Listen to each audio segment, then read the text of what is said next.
Well, shall we proceed without him? You're the GM, Yeah. so it Yeah, is jerk up off. to you. I'm good either way. Okay. I mean, I'm okay with that. Although I kind of don't want to get to the end of things when we're missing someone. We're that close? I don't know. Okay. Depends on which direction things go. We're going to rob someplace else. Because You that act- seems you to act be like- what we you do act- every you- time. You act like I have a plan. I don't As I know. remind people frequently at LARPs, I don't write endings. I write problems. We've got Frederick. Solutions are your issue.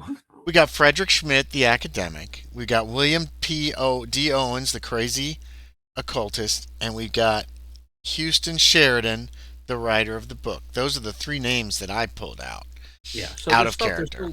There's still stuff to be done. Mm-hmm. And it's Friday, and tomorrow we got to go get our asses kicked by those Neptune boys. Or kick their asses. I got to get changed. Oh, okay.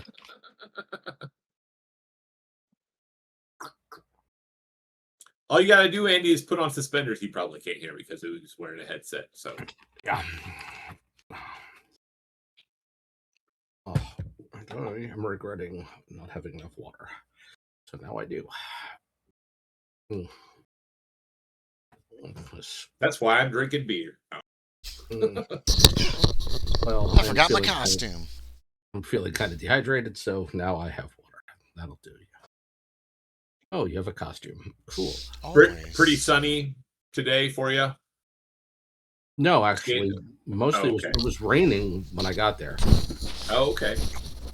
And so I think part of the reason that I'm feeling kind of off is because I kept my jacket on to avoid, because it's waterproof, but that jacket is also warm. Okay. So I probably would have been a lot cooler without it, but it kept raining on and off, so I kept it on because I didn't feel like getting rained on. Yeah. But this shirt does not handle water well. It'll soak. The jacket, on the other hand, water completely. You don't scotch guard all your clothes? No, I'm just joking. I do not. No. So now they're kind of hard to keep clean. When we rob someplace now, I got something I can actually use, so I don't forget I'm wearing it, like I did the last time.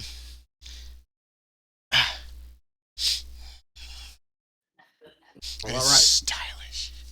How stylish O'Reilly is now. So, if we are, we can certainly go ahead without Graham, because we've got a lot of stuff, a lot of little bits to look at and things to do. So you have a couple of leads to follow up, and you've got a day to do it. Yeah, it's late Friday afternoon, the 26th. Yeah, or actually, part of a day to do it. We just talked to what's his name, the African American shopkeeper, Ruggles. Yeah. Oh, yeah, David Ruggles. Yeah, Faye and I talked to Ruggles, and then Faye said he had some other business and disappeared. And from him, you learn that there's a group of people who call themselves the Vigilance Committee. Yes, I forgot about that. Who have been doing what they can to battle the kidnappers. The kidnappers have law enforcement officials and judges on their side. So it's been easy for them to grab people, kidnap them, hold them in front of a judge, claim this person is an escapee, and sell them. Well, what I'll do is I'll take that all the information I got, that Mr. Faye got, that I overheard, back to the firehouse so that everybody else gets it. That evening or that afternoon, I'll go back to the firehouse, and as these guys wander in, I'll just fill them in on what Faye learned about from Ruggles. Okay.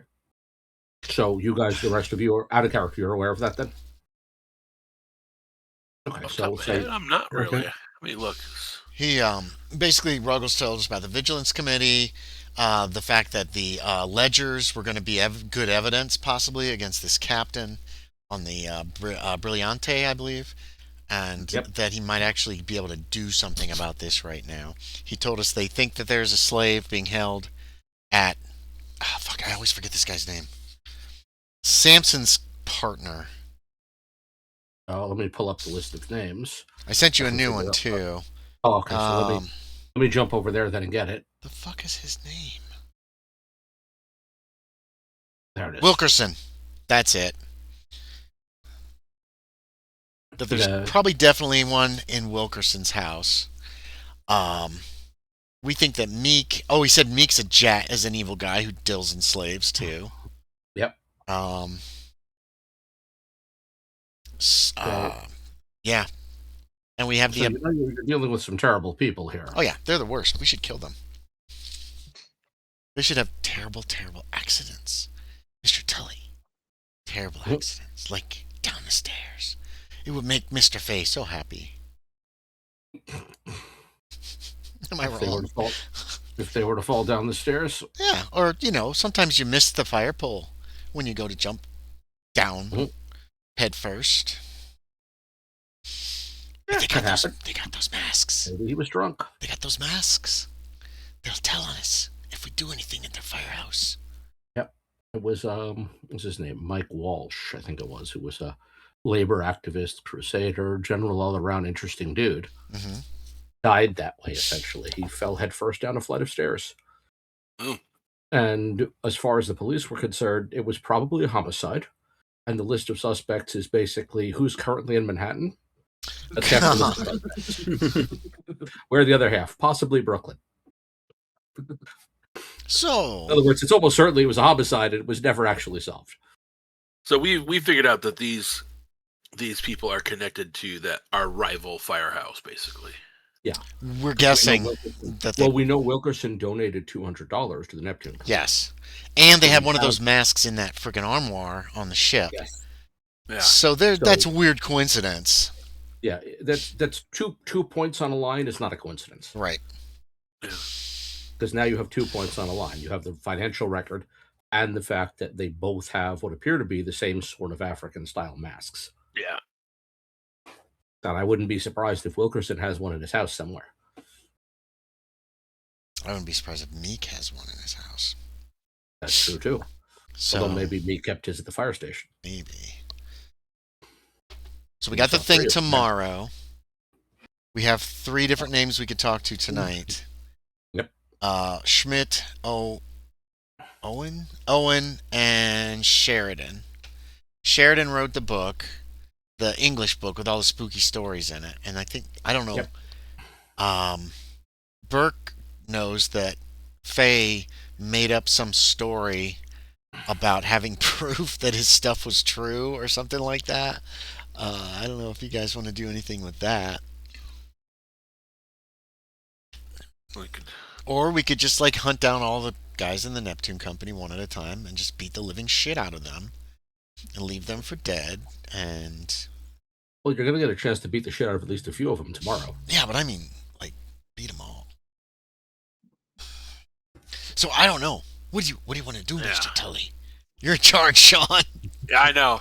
Grandma's left you in charge. Yeah, kind of true. There's a lot of things. There's a lot of possibilities. We still have people. Actually, those kids are probably still going to tell us when Neptune Company has a fire. Yeah. Because we never told them to stop telling us that stuff. And they've done that 2 or 3 times already, because that happens, frequently. Okay, yeah. So I've sort of been jumping over you guys dealing with that, them dealing with that. That's routine everyday stuff. Yeah. So we still got that going, if that could be helpful. I don't know. We could talk to the gentleman who did the English translations. Let's see what there's he no knows. English translation guy. Well, that was what he said. No. He wrote a book. He wrote the book of spooky stories. We don't know who. Oh. We don't know anybody who has translated the Dutch book. That was the Latin book. Actually, the Latin book was the grimoire, right? And then the Dutch book. I don't remember what was in the Dutch book off the top of my head. We think it was a history of Manhattan. That's right. And we found those notes. Those notes are almost a translation of the Dutch book. We've got some notes on that book. Okay. So someone knew how to read it. Right, and then some notes about it. I don't remember what we were going to talk to Schmidt about. Maybe the masks. He was an academic. who had been to Africa. We were going to talk to Yes. him about the masks. Owen, we found about like 2 sessions ago. He's a crazy occultist. And I think that was Faye's first like encounter with, hey, we need to find out about this. And somebody was like, well, there's this guy. He's not an academic. He's just kind of crazy. But I don't remember exactly what it involved. But Schmidt was the one who was supposed to be able to. Ruggles sent us to Schmidt. If he's still in town, he'll be at the Broadway Hotel. Yeah, Broadway Hotel if he's still here. And he knows about African masks. Yeah, if he's still in town. If he's still in town. Yeah. So if we're talking to him, we should go ahead and do it as quick as we can, in case Yes. he bugs out, to be quite honest. Yeah. I think that was Yes, kind of that's- pressed upon us. That is probably who we should talk to first. Okay. And what Ruggles told you is that he told you where he was staying at a hotel, the Broadway, Yep. which is located very cleverly on Broadway. That's why it's called that. Yeah, turns out it's the Broadway Hotel at 720 Broadway. Let's go. Worth pointing out, by the way, the Broadway Hotel is a higher-end hotel. Uh-oh. So if you do not look like you belong here, you will attract attention. Oh, damn. Tully That's a good knows guess. this, though, right? Oh yeah, anyone who lives in Yeah. the neighborhood. Should I knows. get my suit, Mr. Tully? Clean? Yeah, you might want to clean up, get a better It suit. wouldn't hurt. All right. I'll go back to my apartment, grab my suit, put it on, come back here. My apartment. You also may want to be careful for another reason, though. Broadway is also the favorite hangout in the summertime of Southerners who find the South too hot. Which is to say, if you're looking to hook up with pro-slavery people in New York City, the Broadway is a great place to do it. Ooh. We don't know what any of them look like. We don't even know No. what Samson looks like, I don't think. Do we? Just- We have a description. We don't even know what Wilkerson looks like. And we don't know what Captain Douchebag.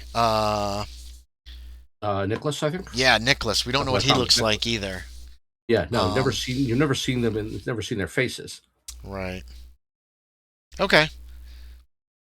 We know one guy's got a mustache and a little beard, I think. Maybe. Oh, well. If we hear their names, then we can think about doing something about it. Point is that it's that sort of place.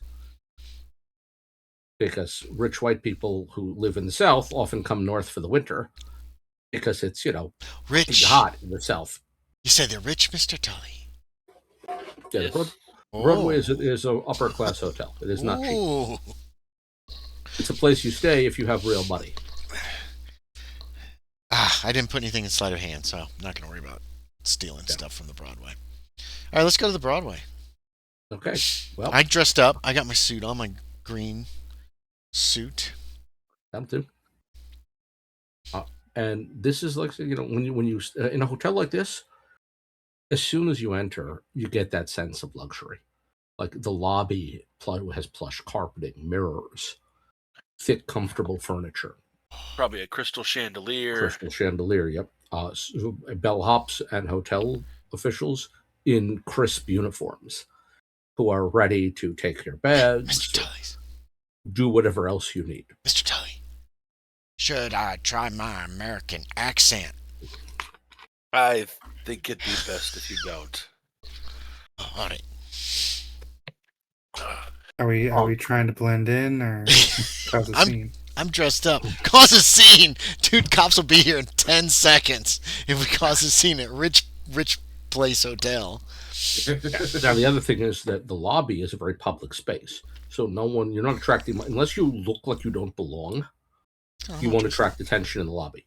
People come and go all the time. There are people sitting in the chairs. There are people smoking. There are people reading newspapers and magazines. There's So there are people other people holding little loitering. quiet meetings where two people are sitting facing each other and talking. In other words, there's a lot of public business taking place in the lobby. Yeah. Sometimes some of these people are probably actually meeting for business deals. Mm-hmm. Some are just hanging out. Do we know the first name of this Schmidt? Frederick Schmidt. I Yeah, tell you. Fredericks. Yeah, when you ask that, it's Frederick Yeah. Schmidt. He's and he's Dutch or Belgium or something. I don't remember. those of you who are at Ruggles Place, he's Bavarian. Just me. Okay, so Bavarian. I say Bavarian. Yeah. Don't know what that means. My character doesn't, but that's what he said he was. So he's from some place called Bavaria, apparently. I forward on that Wherever information. wherever the Mr. hell Tully. wherever the hell Yeah. that is. It's yeah. It's in Europe. Okay, sure. Oh, is that where they make mustard? Oh, no. Do they? No, but they do make pretzels. Oh, Kevin I doesn't mean, know they exactly what They Bavaria make mustard is. there as well. but- I'm sure they do, or Do buy they? it They there, make or use it there anyway. You're Yeah. so I don't know if they make it there, but they definitely enjoy it. You're so smart, Tracy. I didn't know they made mustard there. I'm gonna go up to the front desk. Okay, where a man in a uniform will greet you politely and ask what he can do for you this evening.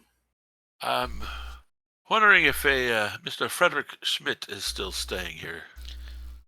I was hoping to speak with him before he left. Who might I say is inquiring? Name is Jameson Tully. Mr. Ruggles sent us. Is what I'm going to whisper into Tully's ear. I didn't hear what you said. Mr. Ruggles sent us. We're friends of Mr. Ruggles. I see. I will inform Mr. Schmidt and see if he's willing to speak with you.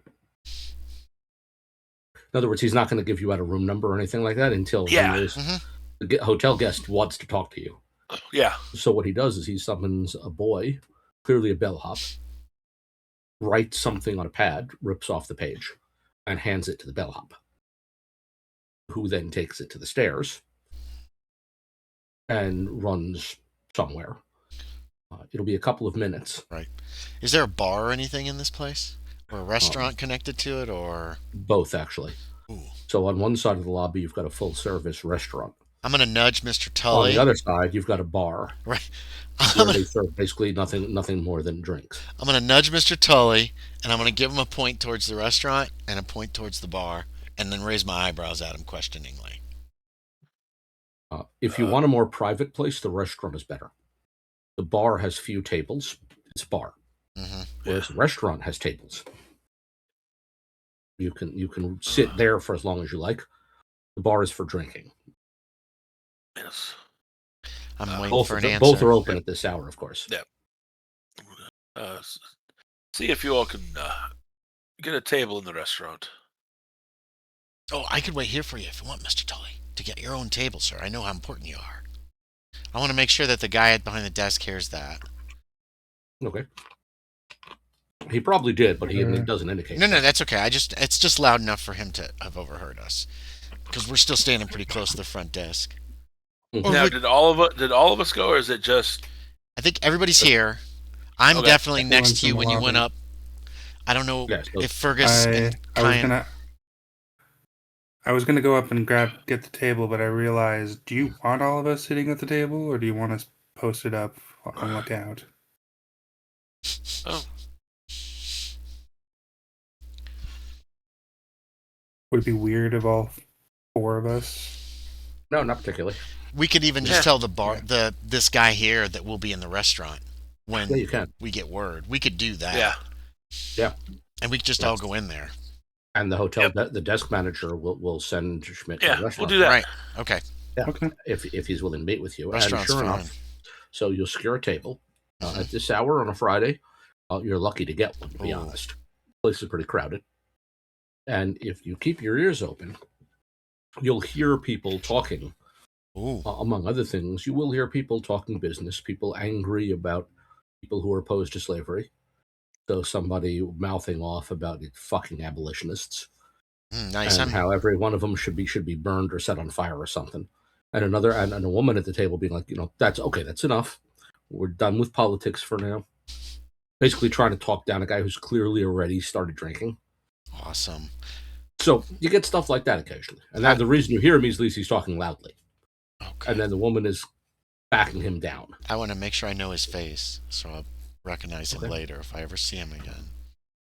And a couple of minutes later, you'll be joined by a man of median height, wearing a dark suit, little round eyeglasses, and a rather neat mustache and beard, the combination kind of thing. Mm-hmm. He's waxed. He's got waxed mustache. No, it goes Oh. just around like that and Okay. down to a point down there, and introduces himself as Herr Professor Schmidt, who said that you know Mr. Ruggles, and the hotel manager, Mr. Clark, said you were waiting for him here. Yes. Is there So I room? am. Is there room for him at the table? I hope you got. I'm assuming you got a join table. us? Assuming he was going Table for to five. go. Hello? Well, it was hard to Yeah. get a table. That's why I'm asking. Is there at least room for 5 or 6 people here? Oh yeah. Great. That's I don't you're have to waiting get for up a there. table big enough. Yeah. I assume for 5 people it'd be like a round table. Yeah. Okay. It's, this is a table. This table would fit 6 if you're friendly, 5 comfortably, 4 if you spread it out a bit. Is Schmidt sitting or is he waiting? No, he'll if you offer him a seat, he'll take one. I'll gesture. Go, Tully. Go. Sorry. Yeah. When he comes up, I'll stand. I'll Okay. stand if Mr. Tully. As soon as Mr. Tully stands too. Yep. I'll be like, So and he introduces himself. I'm Jameson Tully. nice to meet you, sir. And this His is, I can't really get a proper accent, but his accent is very clearly German. Yeah. This is. And does any of you have any points in German? Nope. No. Gaelic. Yeah. I have Okay. Gaelic. Yeah, that won't help here because not only is it a German accent, it tracks weirdly. Like, does he speak German? Is German his native language? Because he sounds weird. It's an German accent, Probably. a weird one. His English is forced. If he's from Bavaria, No, makes sense.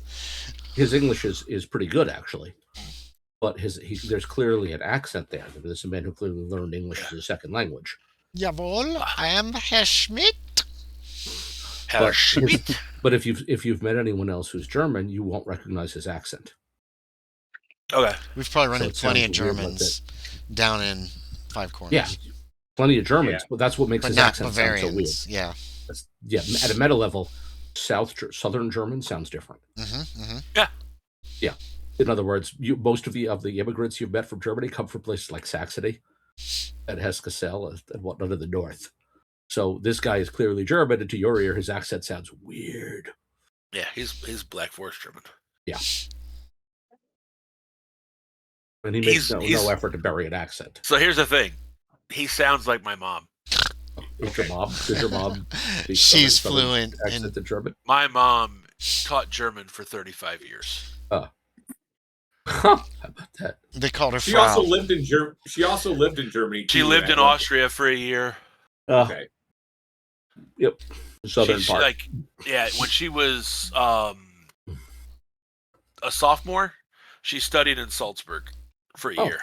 Oh wow, cool. So she very much knows the Bavarian dialects. Yeah, so out of character, you know exactly what that sounds like. I know exactly what it sounds like. Yeah.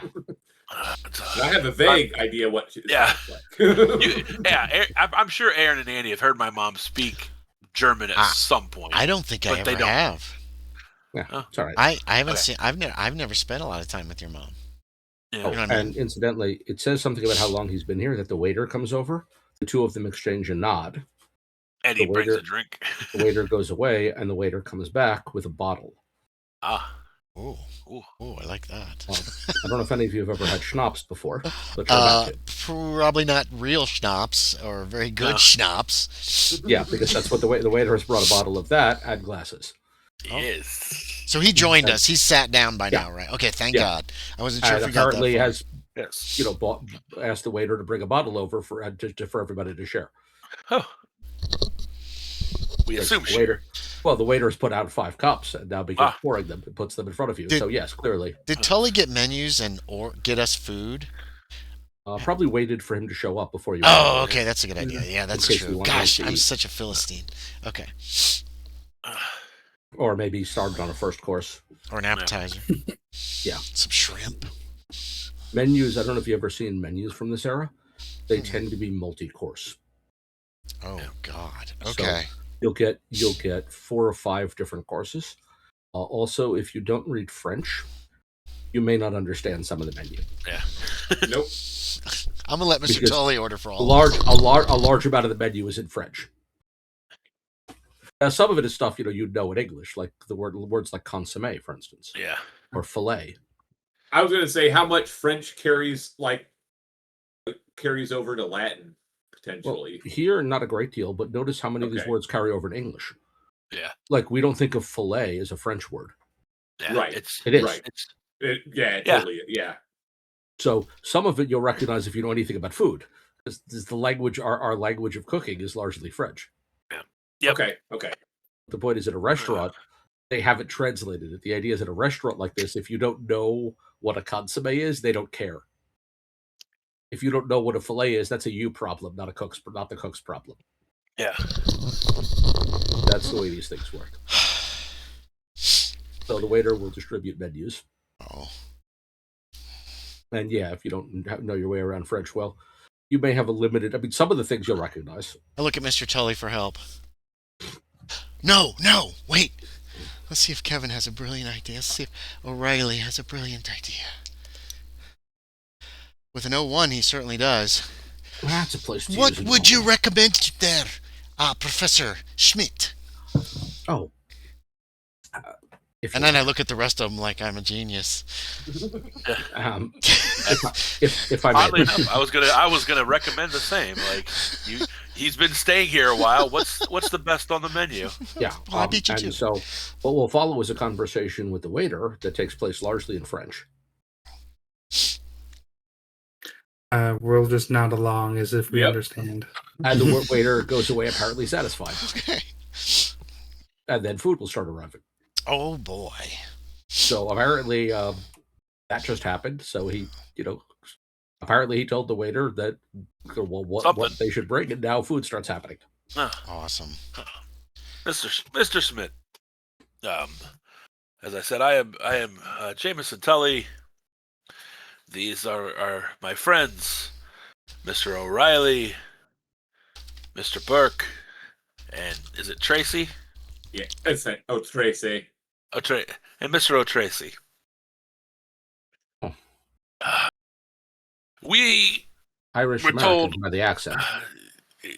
Some of us, yes, many of us, all of us. Language is a particular interest of mine.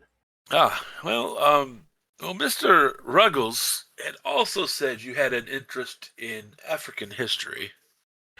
It started as an interest in language, but yes.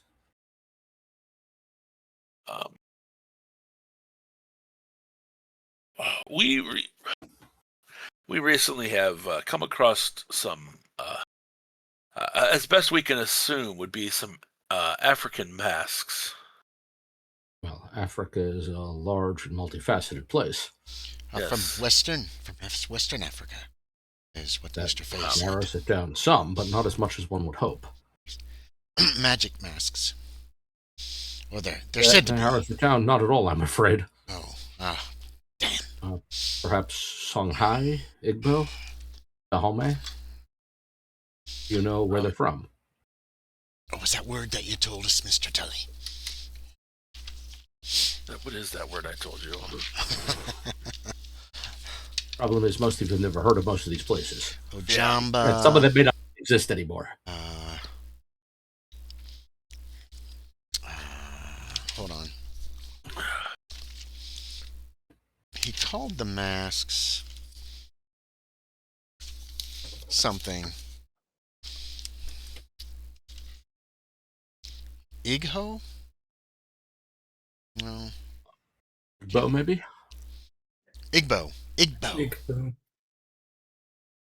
Does that help? Well, Igbo is a language and a people. So I think that's what he called them when we were looking the first time. Oh wait, I'm on the wrong page. Yeah, I'm trying to look through the role-playing journal because I kind of forgot as well. Washington Square. That's when they came for us. What is this? Oh, okay, that's why that's throwing me. Hold on just a sec.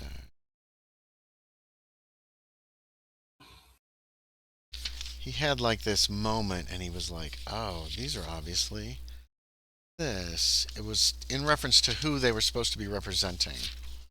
I thought it began with an I, but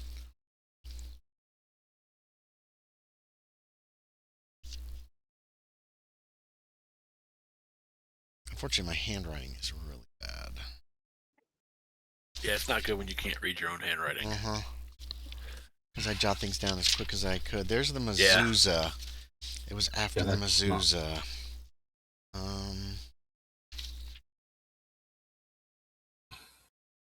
Nope.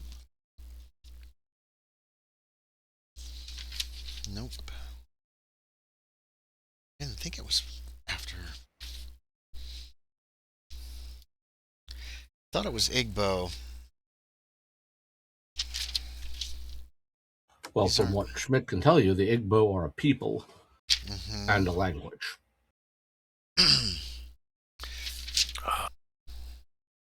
Would they have been involved in the slave trade to the U.S.? Commonly, yes. That's probably them. We have come across a few masks lately, and as Mr. O'Reilly had said, they're magical in nature. What would lead you to believe such a thing? Well, they've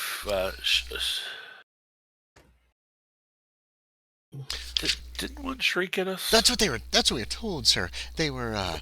They said that they could detect thieves in the vicinity. Yes. That's what they told us. Who's the boy? Ayelala. That's the word. I'm pretty certain. Perhaps more Yoruba than Igbo. Oh, Yoruba. That was another word that I was told. Yeah, that was it. Well, they're different cultures. Oh, I've never been there. Well, Igbo land is primarily south of what your people call the Slave Coast.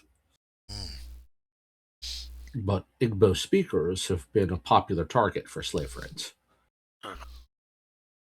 Oh, I've met a surprising number of people enslaved in this nation for whom Igbo appears to have been their mother tongue. Wait, do you know anything about their, like, beliefs? Like about the Some. masks and that kind of thing? Well, to simplify, many of the people of North and West Africa, except for those who have embraced Islam, have a tendency to worship ancestors and spirits, which are represented by these masks.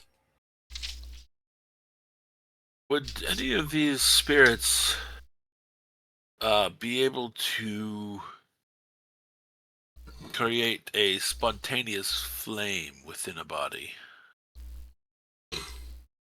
These are beliefs, not things that ignite. Any of you want, by the way, any of you want to welcome make a psychology roll at this point? Okay. Yeah, let's try that. I'm laughing like he's misunderstood Mr. Tully. Like, it's just, beliefs. 06. Holy crap. Holy crap. I made a psychology check. 14. I failed. Unbelievable. Success. Okay, so regular success? The two of you. Yeah, regular. Okay. I Because flat out failed. when he says these are beliefs, not practices, it's the hesitation in the word practices. He believes. And actually, with an 06, it's not that he believes, it's that he's seen it. Oh. Well, He is Burke got currently a not success too. excited to discuss whatever blasted the shit out of his sanity once upon a time. Well, Oh. do you have any points in psychology though, Andy? And No. 06 isn't that okay? It's a regular success. It's just a It's a regular, regular success. success. Well, actually, you could get an extreme success with... No, you can't. Well, yeah, you could. I'd get a hard success You with wanna- 1 point. Yeah, you could. Fuck it. Why not? Let's see. I'm down to 63. An extreme on 10 is going to be down to 2. I got a 6. So I got to spend 4 points. You could. I have Boom. I'll spend 4 points to get an extreme. Yeah, and backed up. Who else succeeded? Somebody else succeeded too. I succeeded. I could Oh. spend 2 points to get a hard success, but that's besides the point. Yeah, because you can back up with the extreme success, and you can back it up with a regular success. Mhm. Yeah, he's seen shit like this. Do we have any privacy in this restaurant? Or are More there or people less. pretty close to us? Well, it's a restaurant, so you've got tables backed over to tables. On the other hand, you've got a lot of people all talking to But themselves. it's also loud. Mm-hmm. Someone is speaking loudly, so there's Okay. a certain measure of privacy to be had if you simply lower your voice and allow the crowd Mhm. ambiance to drown you out. In other words, anyone deliberately attempting to listen in might do so, but they'd have to be. I don't see anyone who looks like they're making an effort to do so. I'm going to lean towards Schmidt then. And I'm going to say to him, you know it's true. You've seen it, haven't you? So have I. It's not a thing that one discusses in polite company, especially among rational people. Yes, I did. Perhaps we could talk in the privacy of your room after we eat. Maybe that, yes. Ah, And then I lean It towards would be- Tully. Oh, go ahead, finish your sentence. It would be wiser to talk there, yeah. Let's have dinner and then we'll talk with him, Mr. Tully. I've arranged Okay. everything. So you guys will finish up your dinner, which will Yeah. be a good hour and a half or so. What Schmidt will talk about is his travels in North and West Africa. Okay. So, for instance, his visit to places like Timbuktu. I'm kinda curious. curious, How though. much was our dinner? At a We're place in a like nice this, hotel. I'm looking at Yeah, Tully to pay. yes, meal Tully's paying. He brought a you meal out like here. this is going to cost like about $5 a person. Oh my god. $5 a person? Yeah. $20, Tully. You Yeah. can handle Yeah. $20. If you've got some money, it's not bad. Yeah. But if you're poor, $5 is like a week's wages. I fill up too, by the way. Yeah. On mean, whatever think- food I'm given, it all is disappearing. You know, think of going to a place like a high-end steakhouse today where you spend $150 a person for a meal. Oh my god. If you're rich, what's $100 a person for a meal? Yeah. If you're poor, that's like half a week's wages. Yeah, you're saving up for a year to go out for your anniversary. It's that kind of price range where it's affordable for those who have money and very expensive for those who don't. Yes. Well, Yeah. well, you know, Tully is not necessarily rich. He is definitely better off than Yeah. Well, what's your credit rating? 55. Yeah, I mean, That's you wealthy. can afford to buy to pick up this cost for them. It's going to take a bite out of your week's budget. Yes. But if you were paying for yourself, this would be a lot easier. If you were since you're paying for 3 others, Yeah. big bite. Thanks, so- boss. Hey, at least we all ate our fill. We really ate Oh, yeah. all the food. Our plates are probably almost licked clean. Oh yeah, well, it's good stuff. Oh, How's yeah, the I feel like- schnapps? Also good if you like that sort of thing. Oh, Kevin O'Reilly. If it has alcohol in it, Kevin O'Reilly likes Yeah, I think I have a feeling Kevin O'Reilly, as long as it's alcohol, he's happy. Oh yeah. Well, it's weird alcohol, weird to drink because the flavor is kind of mint. it. Ooh. Yeah, I say. Not the kind of drink you've probably So ever it's- really encountered. Does, don't does have it It's burn? a mid schnapps. I don't have to Does brush it- my teeth tonight. Does it burn when it goes down? A little bit. Okay, then O'Treasaigh likes it. Then. As long as it burns when it goes down. Now, once you get upstairs, and you'll Schmidt has actually basically a suite rather than just a single room. Which floor? In other words, he's on the 3rd floor, Okay. and he's got a suite that's essentially a sitting room and a bedroom. So you've got places to sit.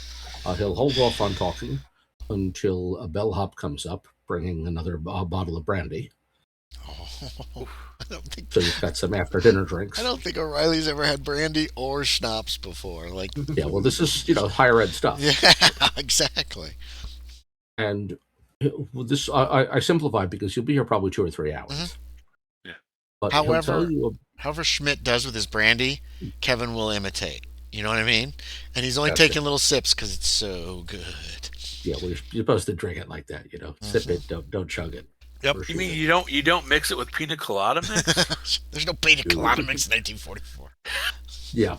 Dumbass. No, So I this- literally have people who will buy a bottle of Hennessy and pina colada in my store, Well, they and like they'll what make they what like. they call a Henny colada. That sounds awful. I agree, Why would you But- do that? Because or they'll that- mix it with they'll make Hennessy with pineapple juice. What is wrong with? I mean, never mind. I know what's wrong with. Listen, this is America. You know exactly what's wrong with people. Yeah, There's a this list. is America. Yeah, there's a list. Don't get you slipping up. All right, what's he tell us? So what he'll tell you is that he's spent a fair amount of time traveling in West Africa, and he's seen things that he cannot explain. And while he's clearly hesitant to go into some details, like he saw, for instance, at one point, a man who he believes was using a mask puppet another man, Okay. like he making the first man imitate the motions of the second. Mm-hmm. The man was described to him as a sorcerer who claimed that he could do that. Now, he's not sure whether that was an act or whether the sorcerer really was controlling the body of another man. But he did see, and this one he is sure of, he saw a creature that the locals called a dingo-gogo or dingo-poco, which was something like a large, almost dragon-like creature that emerged from a lake. And the locals, one of the local men spoke with it. He did not know the language it spoke, but he heard the creature speak with the man. Like it responded in words. And then it sank back into the lake. I'm going to tell him about the whispering mask. And he saw something like that too. In a village among the Benin people, he saw a man place a mask like that and leave it. And the man claimed that he was a magician and that the mask would make his enemies die. He placed the mask overlooking the home of a man he hated. And 3 days later, that man, in fact, died. And the magician claimed that he did that via curse. Did Schmidt see the mask? He saw the mask. Can you describe And then it? the man died 3 days later of an illness. Oh yeah, Kevin believes I've reported this. Can you describe the mask anything stands out about it? It was in the form of a woman. Okay, watch out for None of the women. masks you saw took that form. Right. It was Well, an idealized figure of a woman. I think I only saw the one on top that was whispering that I beat on. Okay. So the magician claims that he killed a man with this curse. He also, another time, saw a man who was wearing a mask, was making something of metal. He was working in an iron forge. And the man took the iron, hot, and bent it into a rod with his bare hands. Did he make any statues? Metal statues?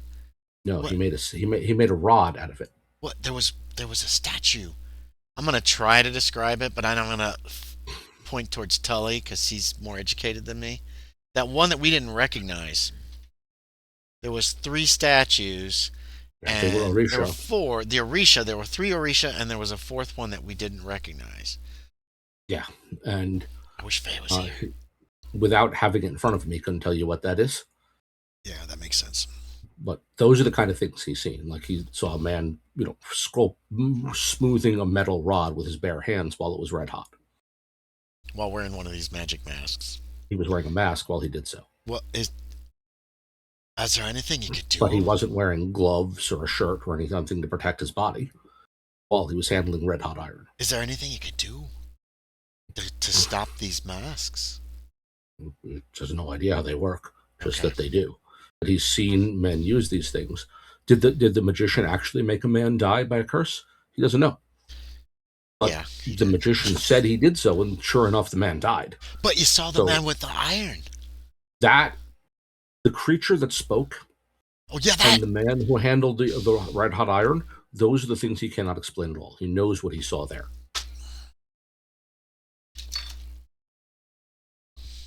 And if you ask about can a mask make someone burn, well, clearly, as far as he can tell, the mask made that man unable to burn. Right.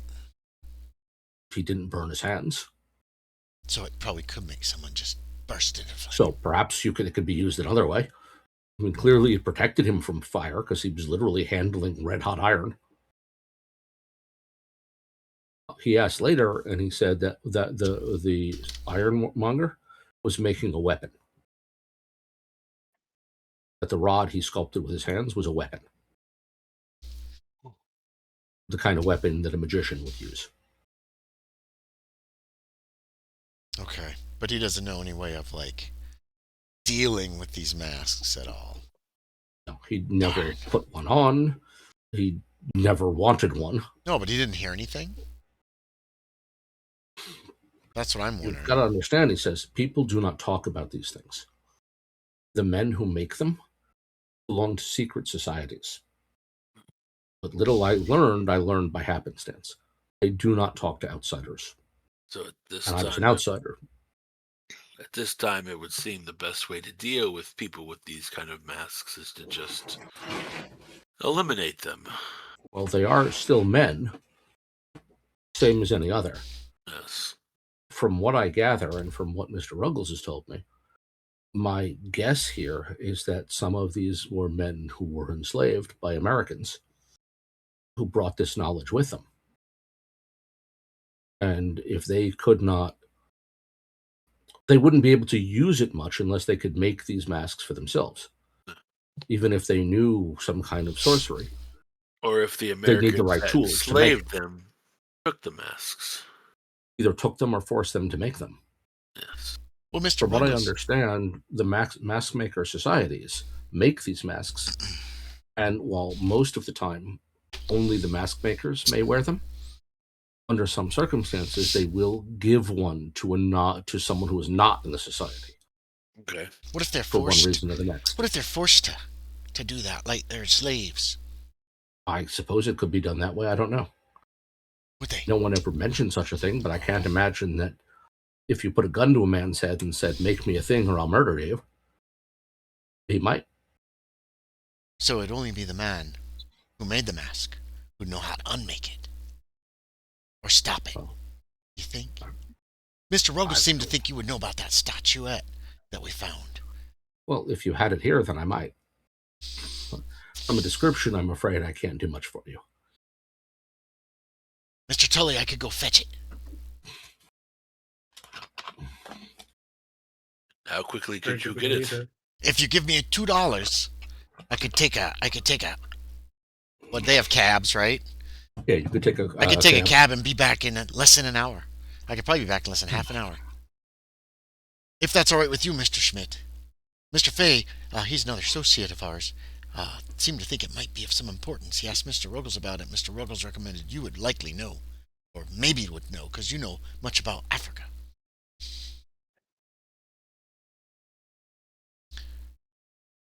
I'll pull out his wallet from inside his jacket. $2 is plenty to get me down to four corners and back, right? Oh yeah. Okay. And I'll take the money. And I've noted the room number, and I'll tell them I'll be back as quick as I can. Okay. And then So you're gonna go. yeah, I'm gonna get get the thing and come back. I'm gonna get a cab. I'm gonna tell them, go as fast as you can. Blah blah blah.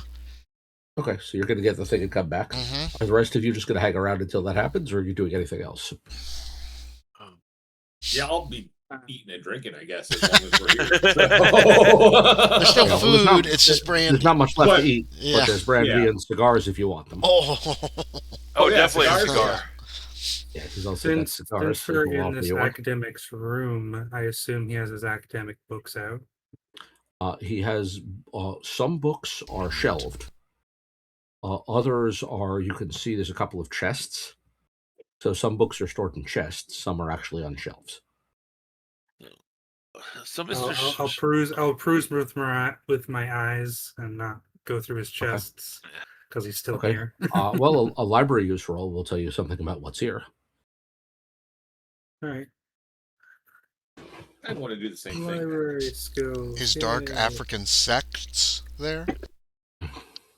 Got a regular success on the It's a library mythos use, tome. just looking over titles. Hard success on library use. Okay. With a regular success, you'll notice that most of the titles, no surprise, are in German. Okay. You will catch, though, two, with a regular success, you'll catch two potential things of interest. One is a copy of a Latin word list. Okay. So And it's my a guy ma- does that's- speak Latin. My guy does that's a- speak Latin. that's I a know, I manuscript. also It's have not. Latin. That's not a published. That's not a published book. Okay. Those are hand notes, apparently, on Latin sources. And the other is what appears to be a dictionary, a partially finished dictionary that notes on the cover German Aramaic. Okay. And So it's that's open on a shelf as if he was either reading on it or perhaps working on it. He may actually be working on contributions to that. But that's a hobby, apparently. So this guy's language skills are pretty impressive. With a hard success, you'll also notice two texts with the title page, with the spine titles in Arabic.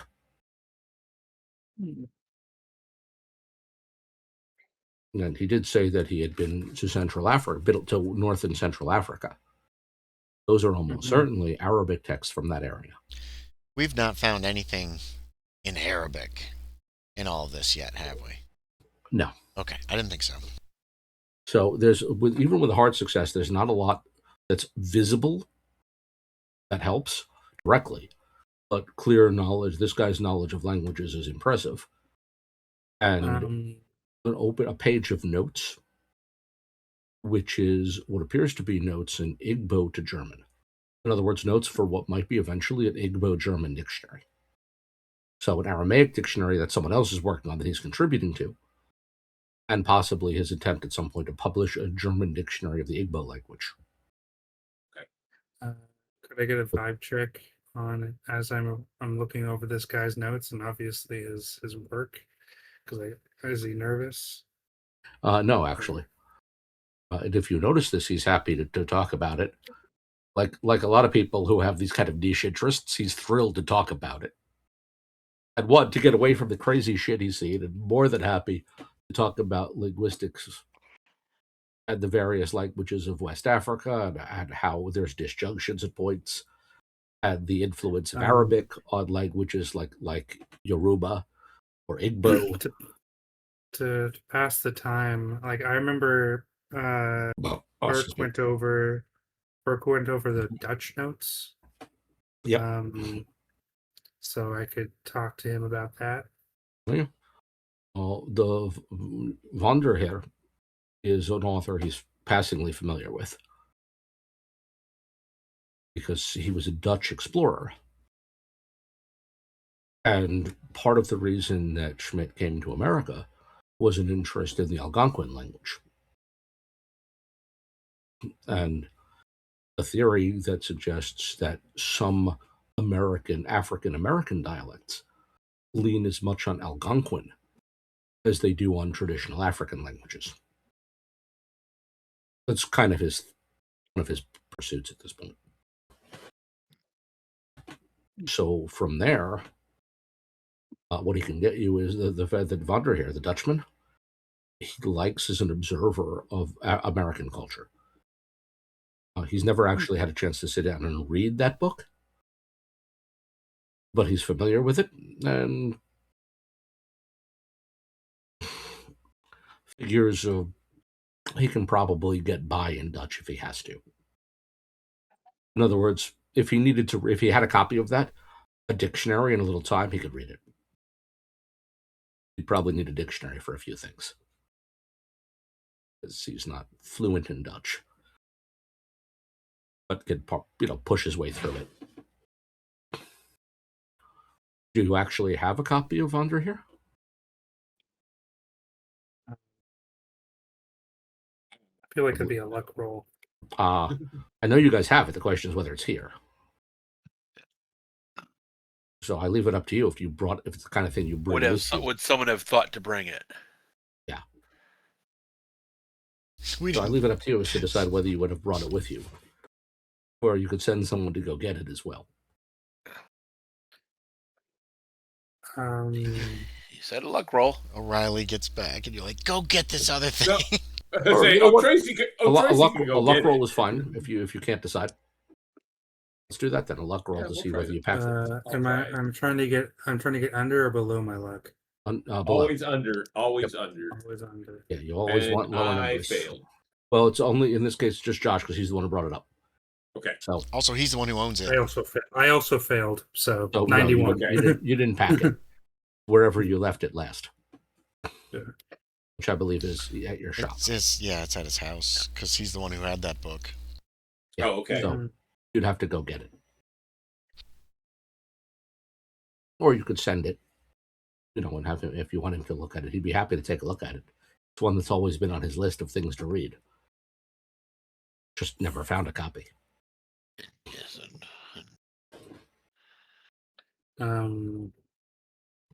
Would my shop be close by, or do I also have to hop a bus? Again, it would be about a 20, 30-minute round trip, 10, 15 minutes each way. You were way uptown from Five Corners.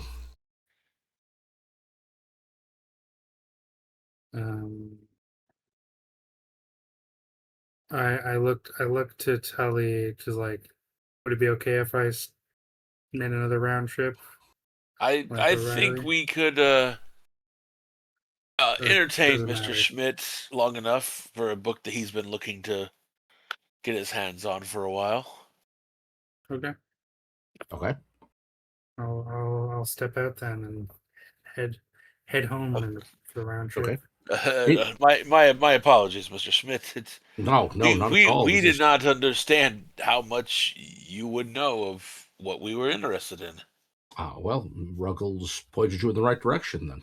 Apparently. He and I have spent a number of evenings sorting out this. Yes. And honestly, Vonder here was one of the things I had at some points had thought to seek out through Mr. Ruggles' connections. Speaking of this unusual, spontaneous fire of people, what do you know of that? Is that? I can't say I've ever heard of such a thing. Well, we are a member of a fire company, and we have unfortunately come across many victims of, very focused fire. So, if I jump to the conclusion incorrectly, please stop me, but it feels as if the next thing you're about to say is a suggestion that these people were set on fire by a magician.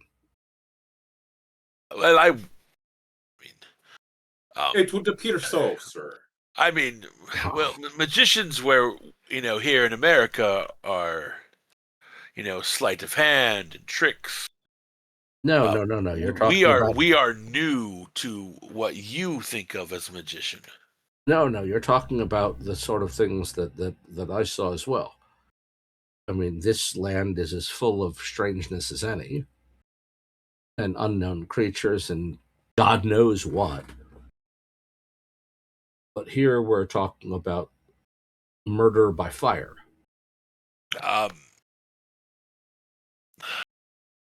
Yes, I would say that it would be a great explanation of it. It does seem, I mean, who in their right mind would light themselves on fire? Well, having seen what I've seen, I'm not prepared to dismiss that. That it The might fire, be the fire is also very isolated too. Yes, I mean it does not spread. It's controlled. Well, the one fellow said that he killed a man with a curse, and I met many who believed that sorcerers could kill in this fashion. Oh. So, I certainly, given what I've seen, I am prepared to believe that there might be men who can kill by magic. But this is not something you've necessarily come across in your travels in northern or western Africa. No, not at all. Besides, of course, the one magician who claimed that he killed a man by a curse. Okay. Now, that man died of illness, but as far as I know, he was healthy previously, and then he was overtaken by sickness and died, and the magician said, I did that. I cursed him and he died. Hmm. Now, you may take that for what you will, and The 10 man years ago, handling I would have red dismissed hot it too. iron. The man handling red hot iron Mm. definitely. That's my point. Having seen a man do that with his hands, I was not prepared to dismiss a man who said, I made that man die by a curse. Hmm. Before I saw such things, I myself would have laughed at such a man. I said, I made a man die by a curse, and that man took sick and died. And I would have dismissed it as so much of New England witchcraft, as it were, where someone is ill and someone says, oh, they bewitched my child. Clearly, because this child has some illness, they are bewitched. Nonsense. But the masks themselves have this power, right? Obviously, That's the magicians believe, as far as I can tell, that the mask is what gives the man power to do such a thing. That he calls upon the Orisha, who is represented by the mask. But of course, unless the man is already a magician who knows how to fashion such a mask, all he has is a mask. One must fashion the mask in a certain way under certain circumstances, such that one has a thing that grants a connection to these Orisha. So could an individual who doesn't necessarily know how to craft such a thing, but may know how to command such a thing, use this? I would imagine. Right. Remember, you're asking questions that these men would not answer for me. The mask makers are secret. They do not share with outsiders. They're like your Freemasons, except more secretive. Oh, I'm not sure. I don't know if Tully's a member of the Freemasons or not. Probably not. Probably not. You're Catholic, right? yeah. So probably not. It's hard to be both Catholic and a Freemason. Yeah. He's a Knights of Columbus. He's probably a member of the Knights. That doesn't exist yet. Oh. That the Knights of Columbus really doesn't emerge until large numbers of Italian immigrants come over and want to be white. Because remember, Italians are not white, not in America. Yeah, Knights of Columbus was founded in 1882. Yeah, that's the height of immigration from Eastern and Southern Europe. So Italian immigrants came over, decided to discover they weren't white. And the Irish don't give a shit about Columbus. Yeah. So, yeah, no. And it's very hard. Theoretically, I suppose one could be still a Catholic and a Freemason, but it's not the kind of thing most people would do. Yeah. If you join the Freemasons, they're probably going to throw you out of the Catholic Church. And vice versa. So, no. But that's the point he's making here, is that the mask maker societies are so secret, for instance, he couldn't even tell you the name of most of them. But he knows they exist. That's the point, is that who's a member? The only time in many of these cultures, the only time the mask makers ever gather publicly is when they're wearing their masks. So you never see their faces. When they perform a ritual, they show up wearing a mask. So here come a dozen men. They're men who live in this neighborhood, but which ones are they? We don't know. That's the point. Okay. If there's a dozen people under those masks, some of them are your friends and neighbors. They will not tell you who they are. And they will leave the area and then come back, put the masks away and come back later. So you don't know who they are. Part of the joy of being a mask maker society is, by definition, you can go out in public and nobody will recognize you because, you're wearing a mask. Yeah, your whole thing is you make masks. Like, who are we? We're the guys with the masks on. You don't know who we are. That's right. You don't. We're wearing masks. That's sort of the point. So by this point, you'll return with the statue. His guess there is that you're looking at a weird representation of something like Anyanwu. Anyanwu. Who is that? These days, Anyanwu appears to be more of a sun god, but he's pretty sure that's not how it started. In other words, the Anyanwu cult is old. How's that spelled? Anyanwu. Okay. At least that's how he's saying it. ANYANWU. Anyanwu. Anya. Yeah, originally, as far as he knows, currently, I should say, something like a solar deity. In other words, a lot of people who've encountered it think it's a form of sun worship. But his thinking is that that's kind of a mistake. That others think that it's a type of a spirit called an Alusi, which is basically the Yoruban form or the Igbo form of the Orisha. In other words, Alusi and Orisha are the same word in different languages. Okay. So it's a word for a spirit being or spirit. And most of these people share a belief that spirit beings exist and that they can be called upon for good or ill.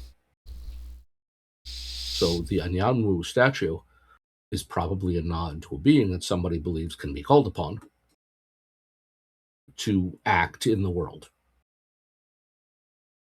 And that belief, from what he's seen, is common across a lot of West African cultures, except those who have embraced Islam. Why? And even they have backdoored some of that in. Oh. That's Muslims.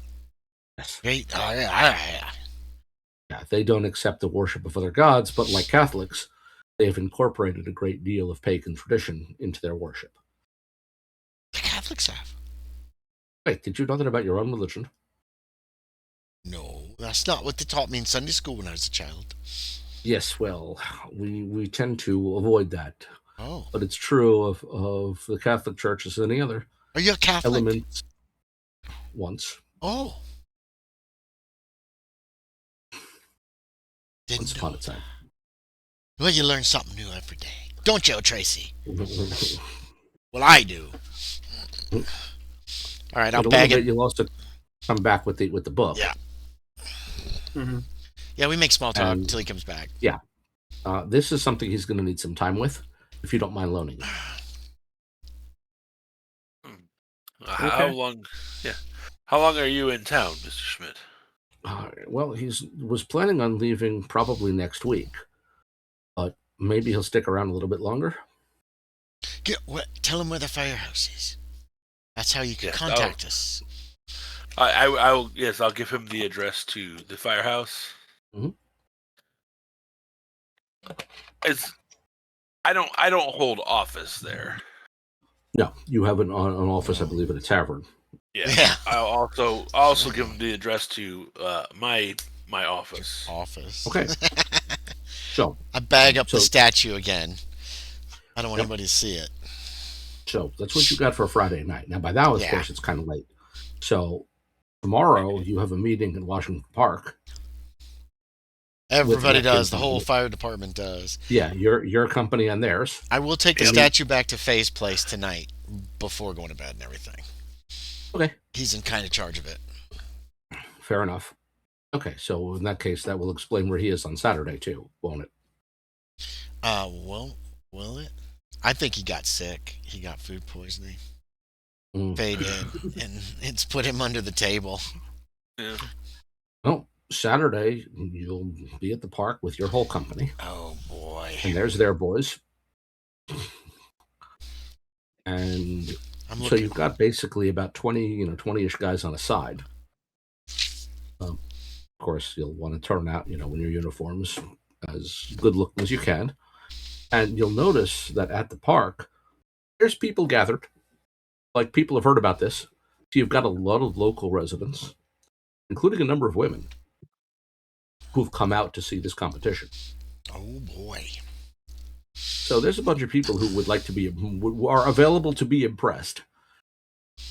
You know, if you can impress them. So Tracy's all willing to impress women. yeah. Yeah, now, besides- whether he really does or not, whether he really Yeah. does or not, has yet to be determined. Well, Could here's, we a, have- here's a number of women you can impress by doing something heroic right about now. Could we have brought the wagon? And then when we go to do our shit, we take our coats off and we lay them on the wagon and yeah. stuff like that, just for transport and Oh, yeah. make sure And some for that, boys are keeping an eye on it so that nobody. They'll do the messes same with thing. it. In other words, Okay. you want to show off how nice your equipment is. Yeah, exactly. It's shiny. You're showing off your uniforms. You're showing off your equipment. I mean, that's the point. I Is did- the first thing to do is parade in. Yeah. Yes. There's no quotes around it. I mean, a literal parade. No, Yeah, yeah. yeah, I warm said up the yes, bar- yes, bar. yes. I guess I was thinking, yeah. I had to I take would off press today my- for work. My boss is Yeah. probably here. Possibly. What am I for? My boss is here. I am my boss. Oh, no. The construction work continues, but I had to some take of the the folks day. you know are here. Okay. And if the boss is not here, he certainly understands why you need today off. It's This firefighting. is a matter of business. yeah. Yeah, This I'm is not. a matter of business and a matter of honor. Oh, I gave Mr. Tully any change back I had from the cab last night too. By the way. Okay. He when you start holding it out, he goes, How much was it, Kevin? You probably saved about $1. Ah, yes. Thank he's you. like, all right, That's a lot of money for me. a year's pay. Now the question is, who wants to step up for what? So there'll be Yeah. boxing, there'll be wrestling. there'll be- Oh, I'll things step like up for tug of war. boxing. I'll step up for step up for boxing. But if someone else wants to go, What all is there? You said boxing, wrestling. Yeah, there's more than one match too. It's not like one. You know, there'll be boxing. There'll be several matches. In other words, one of your guys against one of their guys, then another of your guys against another of their guys, and so on. I'll stand up What for is- boxing too. I'm a pretty good. What fighter. is their company their company leader doing? Oh, my Takes- dog's- He's organizing their guys, making sure that he's got the right guys for each job. So, for instance, when they announce it's time for boxing, he turns to a guy whose name apparently is Porter, who is a large man. Oh, I'm not a large man. He's got to go at least like 300 pounds. Oh my Yeah. God. Oh, Like he's a giant of a man, and says basically, you know, here's my first man. Who do you have? That's yours, O'Treasaigh. take him. Do you want to fight this guy, or you want to let one of your guys fight him? Wait, is O'Treasaigh big? No. No, me neither. Who has I'm the above best average. Fighting brawl. Yeah. but Yeah, are you- you good at fighting brawl? Yes, but that doesn't Yeah. matter if I can't. If he keeps hitting me, he's gonna take Yeah. me out. I would rather fight a Yeah. smaller guy. I 'Cause got you know what doesn't exist yet in boxing? Gloves. weight Gloves. classes. Gloves, also weight classes. Right. Yeah. Right. Yeah. Two things that don't exist yet in Well, boxing. make your one call, is gloves, Tully. the other is weight classes. There's also one. Well, Tracy we have doesn't care who he fights. a Like, big he does guy. not- You've got some big guys at your side. We got a too. big In other words, guy. With the Duke or whatever his name was. Wait, what was his nickname? Duke. Yeah. Daniel Yeah, Duke's O'Dare. Isn't he big? He's a big guy. Duke's a pretty isn't he? big guy, yeah. And he's muscular. Yeah. All right, So you could, we'll put Duke in Let's there. have Duke Yeah. pound this fat ass into the ground. so you could, yeah. You don't. It doesn't have to be one of you who fights this guy. No, Yeah. I'll fight somebody my own size. Oh, I know. But I know. O'Tracy's O'Treasaigh will fight willing to anybody. prove a point. So there's going to be boxing. There's also going to be what's called collar and elbow wrestling. Ugh, I do not want to do that. What's that? It's wrestling where you start. You know how in like freestyle wrestling you'll have that start where Yep. one person gets down and the other person puts their Yep. hands on them. Yeah. Elbow wrestling is you start facing your opponent. You put one hand on the other guy's opposite elbow, and you put Yep. one hand on their shirt. And then the objective is to throw the other guy to the ground or outside the ring. That's going to require Like strength, sumo isn't it? wrestling.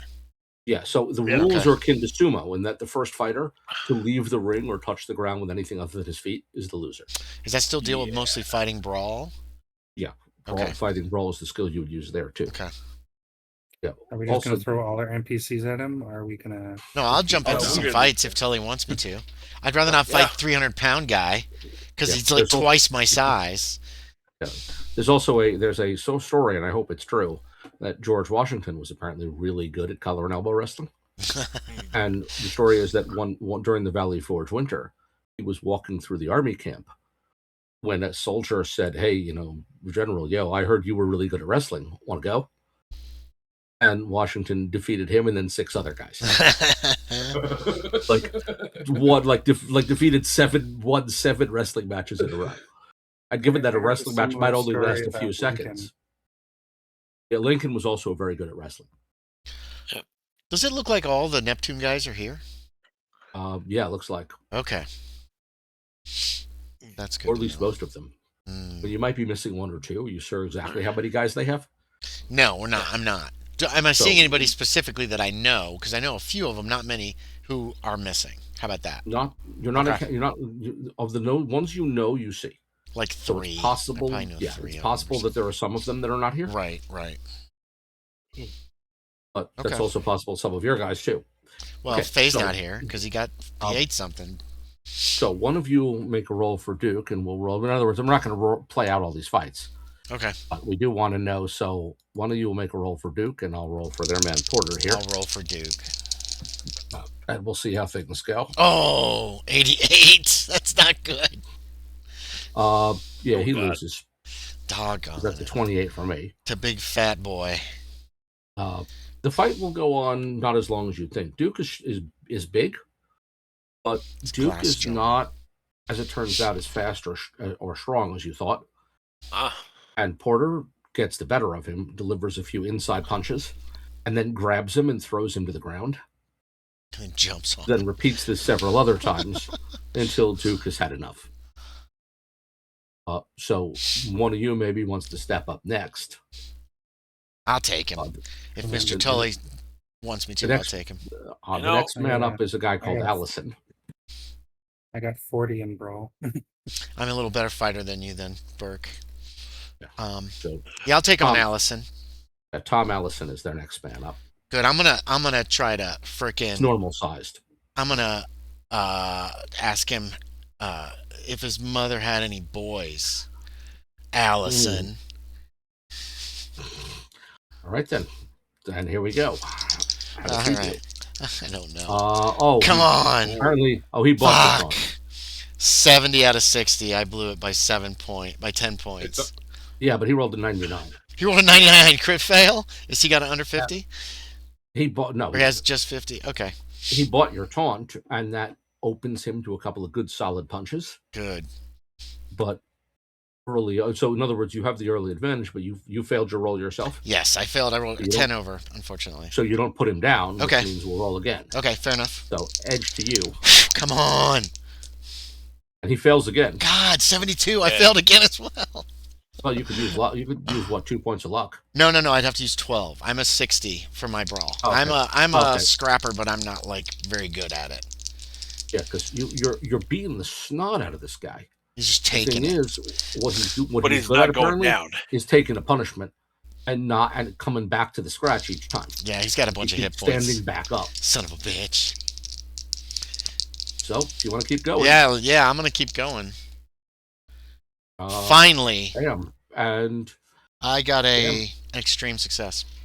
he does not. So it's Did I break this fight something? is going to go on for more than half an hour. Oh shit! This is a knockdown, drag out fight. Oh, we're both bloody. And by the time it's done, yeah, both men are an absolute mess. But you get the better of him, and by about the 23rd round, he can get back up, All right. and now it's 1-1. Come on. Yeah, he's done. All right. We got a hydrant or anything in the area of this park? Probably, yeah. I'm Some gonna water. grab the wrench and get some water. I'm assuming there's some betting going on. Oh, quite a bit among the crowd too. Damn, I should I, have I, bet will, I will. I will be betting on my Okay. my crew. Yep. To try to make up for the meal I bought them. You'll also notice people selling sandwiches. Ah, You'll notice people passing out and selling, or either selling or distributing drinks. yes. In other words, this has become it's a bit of a carnival day. Tracy has a bottle of after whiskey that, with him. Yeah. After Just that one? extremely. Well, no. After that extremely long fight, I will bring Mr. O'Reilly a glass of whiskey. Oh, Yeah, he okay. did. Good. Glass. Say, O'Treasaigh probably had brought a bottle for everyone who's competing. About 4 fingers. You know, Just fill up a helmet. Yeah, and as for O'Treasaigh, I believe you're up next. Yeah, get him, O'Treasaigh. Oh yeah, he's ready to go. Oh man, so the guy they're sending your way grueling. is Chester Brooke. Brooke he's also a fairly normal sized human being. I'm of average height, below average strength. Brooke with an E. And does Brooke have an E on the end? Yes, it does. And Burke he looks like he's one of those guys who's lean and kind of fast. Like there's no fat on this guy's only about 5'7", but he's got no fat. I feel like my guy's more like sinewy. Yeah. So it's actually a pretty good match. He's wiry. However, as you enter the ring, you should make a power roll. Am I seeing any masks? If I see a mask, I might lose my shit. I failed my power roll. Ooh, oh shit. Yeah, this is going to go very poorly for you. As for those of you watching are welcome to make a brawling roll. A brawl roll, you said? To notice what's going on here. I had just a success, 58 out of 60. Success. Okay. I am absolutely not going to know nothing. 96. There's some lady talking to Kyan. Oh, you're a big brave firefighter. Yeah, so maybe, in fact, probably, you may, in fact, be talking to a woman. But what those of the rest of you notice, O'Treasaigh looks off. Like his defense is lagging. His hands are slow.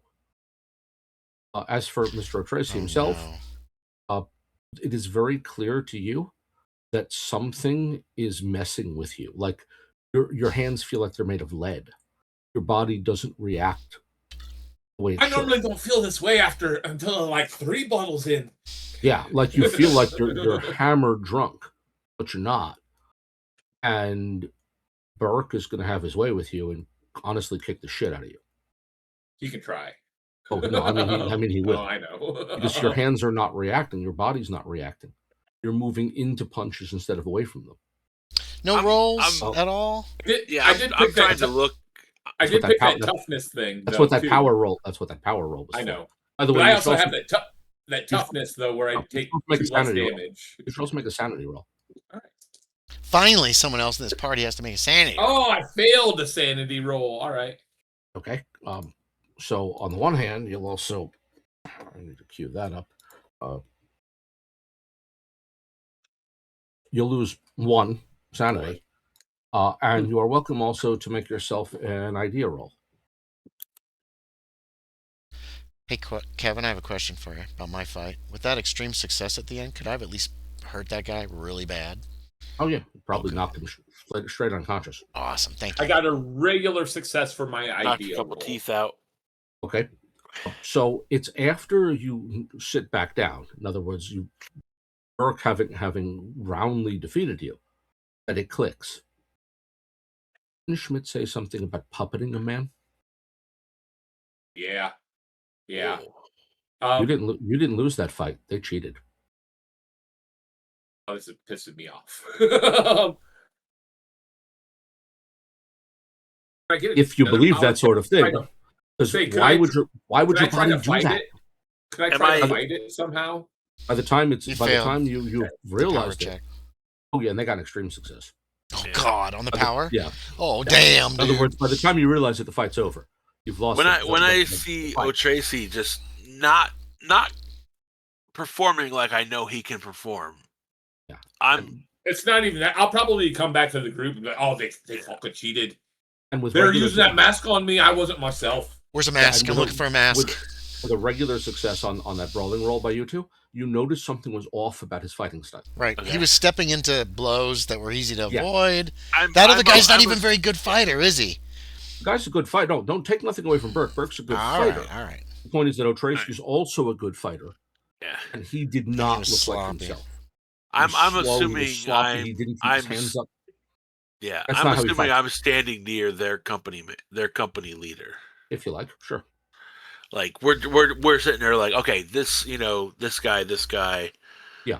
I picked my what guy. What is he doing during this time? He's watching, same as everybody else. It's like, you know what? How about we just put an end to this? You and I.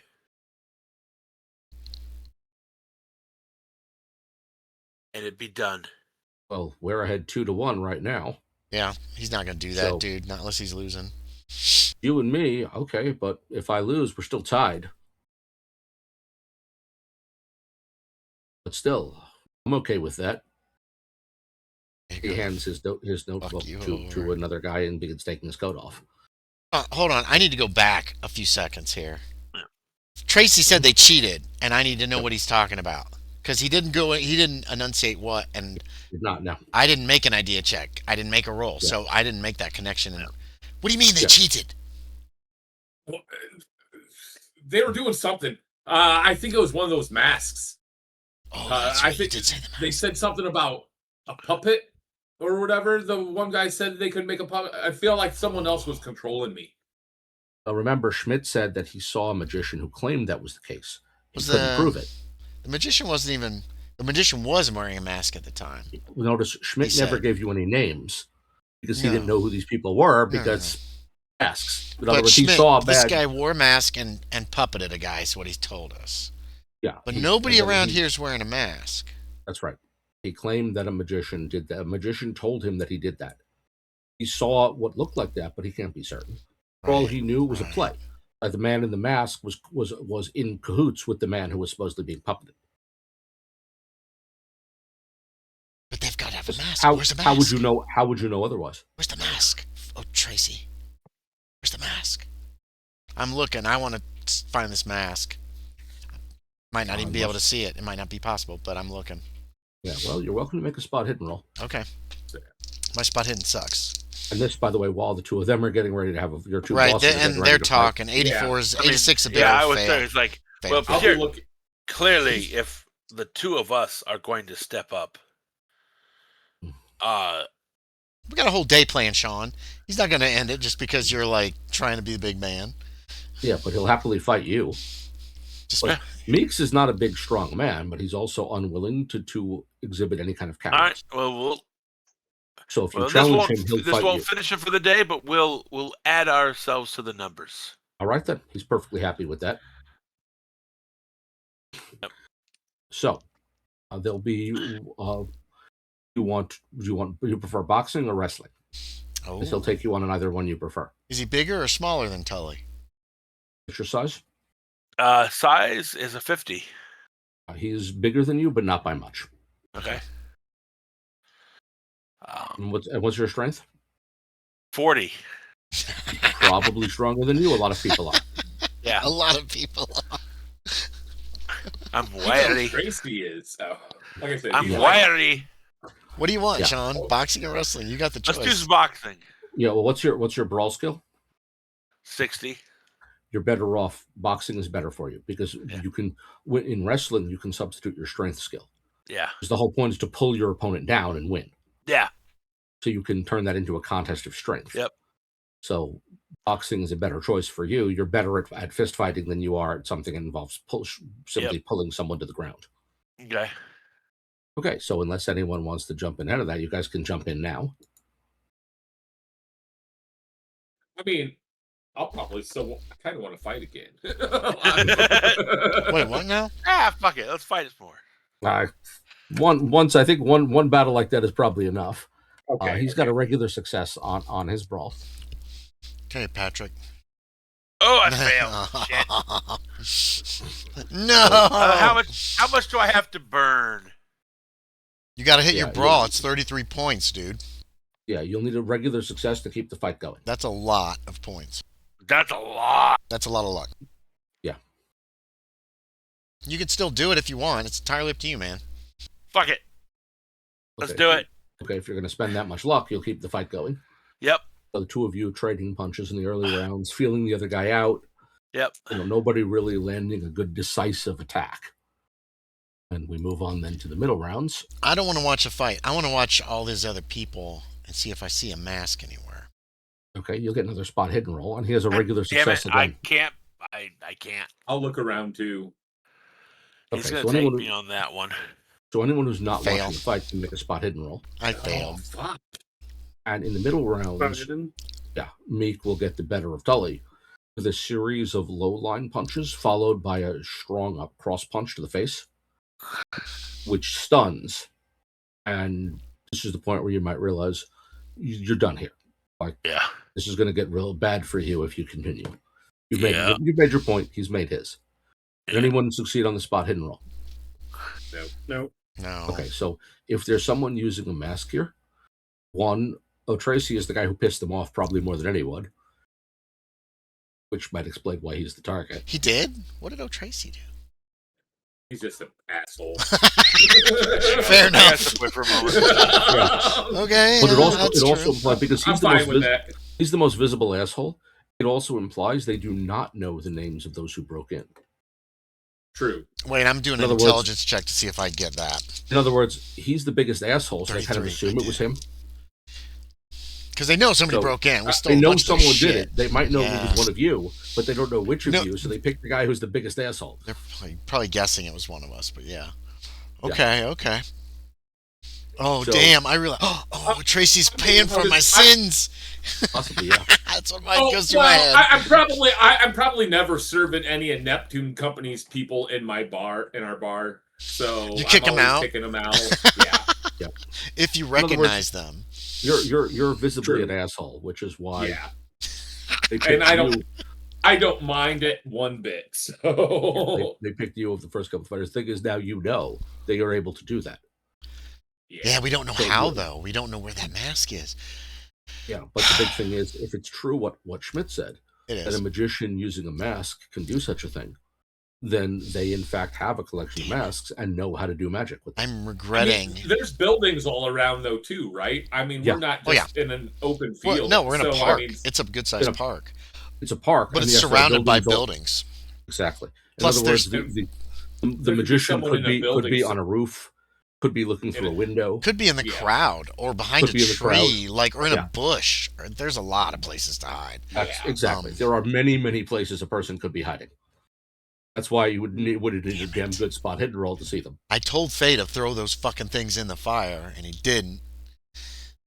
Nobody ever listens notice- to Kevin O'Reilly. It's not Meeks. Okay. Meeks was out here. I wouldn't touch him. Yeah, it wasn't Meeks. So if Meeks knows how to do that, he's not the only one. Oh, they probably Someone all else. know how to do it. They're all wizards. Well, Those bastards. no. Someone else was doing they it. don't need to know how to do it. The mask has the power; they can give it away. Well, we don't as far know. We as- don't know how that works at all. That's what the one guy was saying. They could potentially be, or I guess. Well, Just don't know. what Schmidt said is you need the mask, which has to be built correctly, and then knowledge of how to use it Right. to contact the Orisha that it's attached to. So you need Okay. two things. You need the right tool, the mask, and the right knowledge of how to use this tool. We should have brought the statuette, and towards the end, we should have brought it out and been like, "We found this in the trash. We'll bet you." And if that's some kind of tool, then maybe you're just not using it right.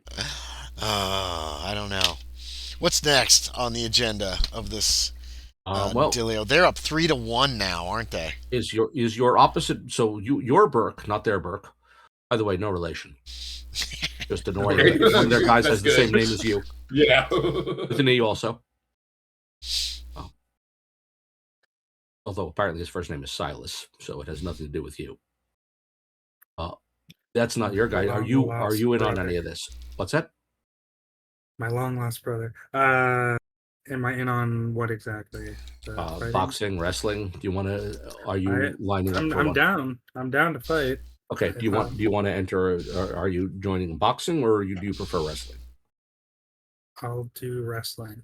Wrestling can be strength based. Keep that in mind. Yeah. If your Gosh. strength score is better than your brawling score, Uh-huh. you're better at wrestling than fighting. My strength is absolutely better than my Nice. brawling. Get him. So the man you'll find yourself up against is a fellow by the name of Hofstetter. That's They not call an him- Irish name. No, they call him German Hofstetter, God. which is not his first name. That's because he's apparently German. Right. I mean, Yeah, apparently his nickname comes from being German. That's Right. what that means. That's Very clever. creative. Yeah, they clearly stayed up all night thinking of that one. yeah. Kevin would I hope they have. didn't lose any Sorry, sleep. O'Reilly would have. Yeah, I don't think they did. Apparently he's good at wrestling. Let's find out. How good is he at wrestling?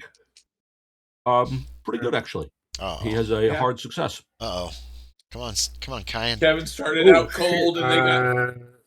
If I'm So you'll- basing strength, Yes, you're using the strength your strength score. You'll need a hard success to continue and extreme success to win.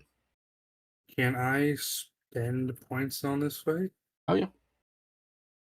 I'm gonna spend 4 points to make it an extreme Ooh, success. break his leg. Okay. Well, you don't rarely break things in collar and elbow wrestling. Break So his you grab nose. the two of you strain for a moment. You're equal for a moment, and then you just overbalance him and pull and spin him to the ground and throw him out of the ring.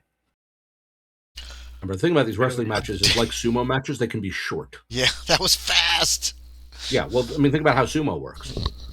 Where a sumo match could be over in seconds. I've never seen a sumo match, actually. Yeah, sumo is Except for is people similar wearing principle. those big fat costume things fighting. They did Yeah. that in the office. Yeah, the basic rule of sumo is there's a small ring, and the first wrestler who touches either touches the ground with anything that isn't their feet, or touches anything outside the ring is the loser. That's why sumos are usually huge, because the bigger you are, the harder you are to move. Uh-huh. Because if you could just bum rush the other guy out of the ring, you win. Mm-hmm. Is Kyan So big? sometimes the match lasts only a few seconds. One guy just basically bum rushes the other guy, and if he can knock him backward, match is over. Is Kyan a big guy? Oh, my size. Like over 60? is- Is he over 60 size? Or is he Yeah, 50? My Is he- size is 60. My Okay, size so is you're 60. bigger than O'Reilly. But not much bigger. Not much bigger. I mean, but he's a little size bigger than is- O'Reilly. 60 is pretty average sized. You don't really stand out at that size. No. Okay. And Hofstetter is, you had probably you were giving away about 5 points of size. In other words, he's slightly bigger than you, but makes no difference. He's a klutz. So by the end of the day, you're trailing by a couple of contests. Damn. So you're down, I believe, 2 contests at this point. 2, 1, 2. Actually, 2 of you won, 2 of you lost. All right. Wait, I won and Yep. Burke won. Well, Fergus lost and Jameson lost. yeah. So you're actually closer to even. So Okay. let's make one more Oh no, conceding no. roll here. But then, like our Burke lost to Right. their one. Like, So we were down one. So It was yeah. 3-2. Yeah. yeah. So Thank what you, it'll probably Aaron. come down to is the tug of war, Ooh. because So this is the that's- event that gets to involve everybody. Oh man. What? Okay. Because basically Do you we get all roll or is 10, it one roll? 10 guys on a rope on Right, each side. On each side. Is So there who- mud in the middle, or is it just like a marker? Just grass. Okay. And what they do is you take the rope. What you do is you put a flag on the rope, Right in the middle. and then you mark the starting lines at each point, and whichever the winner is, whoever makes the flag cross the other guy's line. Okay. So the flag is in the middle of the rope, in the Right. neutral zone, as it were. Your man stands with his foot on your line. Their man stands with his foot on their line. And whoever can pull the other guy onto their side is the winner.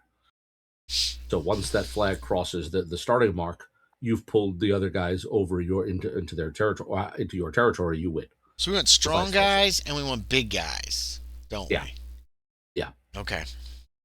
Because I'm stronger than And- I am big. Yeah. So this is going to be just a straight. It's going to be a straight up roll because both sides are going to be able to bring enough bulk Right. and enough strength. So one of you roll for your guys, and I'll roll for their guys. Oh man. Who's rolling? And basically, better throw here wins. And I've got 28. You You want me to You roll, 28. guys? Come on, Andy man. Need a 28 to win this. Roll lower than 28 to win here. 51. Yeah, so they're going to end up Darn winning. it. So at the end of the day, they've won the contest. Oh, no. So one, now what follows is generally a communal supper, which you guys will be paying for. That's the communal wager, by the way, is whoever loses buys dinner. I look at Tully. Gotcha. So this will be a chowder supper that you guys will be footing the bill for. On the other hand, you know what they did and how they did it. We So just, you've learned something valuable here. yeah. We didn't learn who did it exactly, though. No, it was I'm clearly going cheap. one of them. You're going cheap. Fish heads. Fuck them. Fish head chowder. Yeah, well, you can go cheap if you want to. That's a thing. It depends, I suppose, on how magnanimous you are when losing. Whether you want to be a good sport or be a dick. Up to you. I'm a dick. As long as All I right, hurt then go Allison, cheap. that's all I care about. Oh, yeah, you busted his teeth. Nice. He will not be seen at dinner. He's going to be drinking soup for a while, or forever. Yeah, he will. Yeah, you may have broken his jaw. Oh. In which case, That makes he it may all be living on- worthwhile. He may be living on soup for weeks. He could never fight again. Excellent. He'd die. He didn't die. That's good. He You didn't don't want to make die. him die. I said he could die if he fights again with a broken jaw or something. That's Well, he's what not they going to say fight about- again. He's not going to fight again until he's healed. It'll be a while. In the modern world, that would be the end of a boxing career. Yeah. Here, it's the end for a couple of weeks because people will do stupid things. I should use my intimidate on him.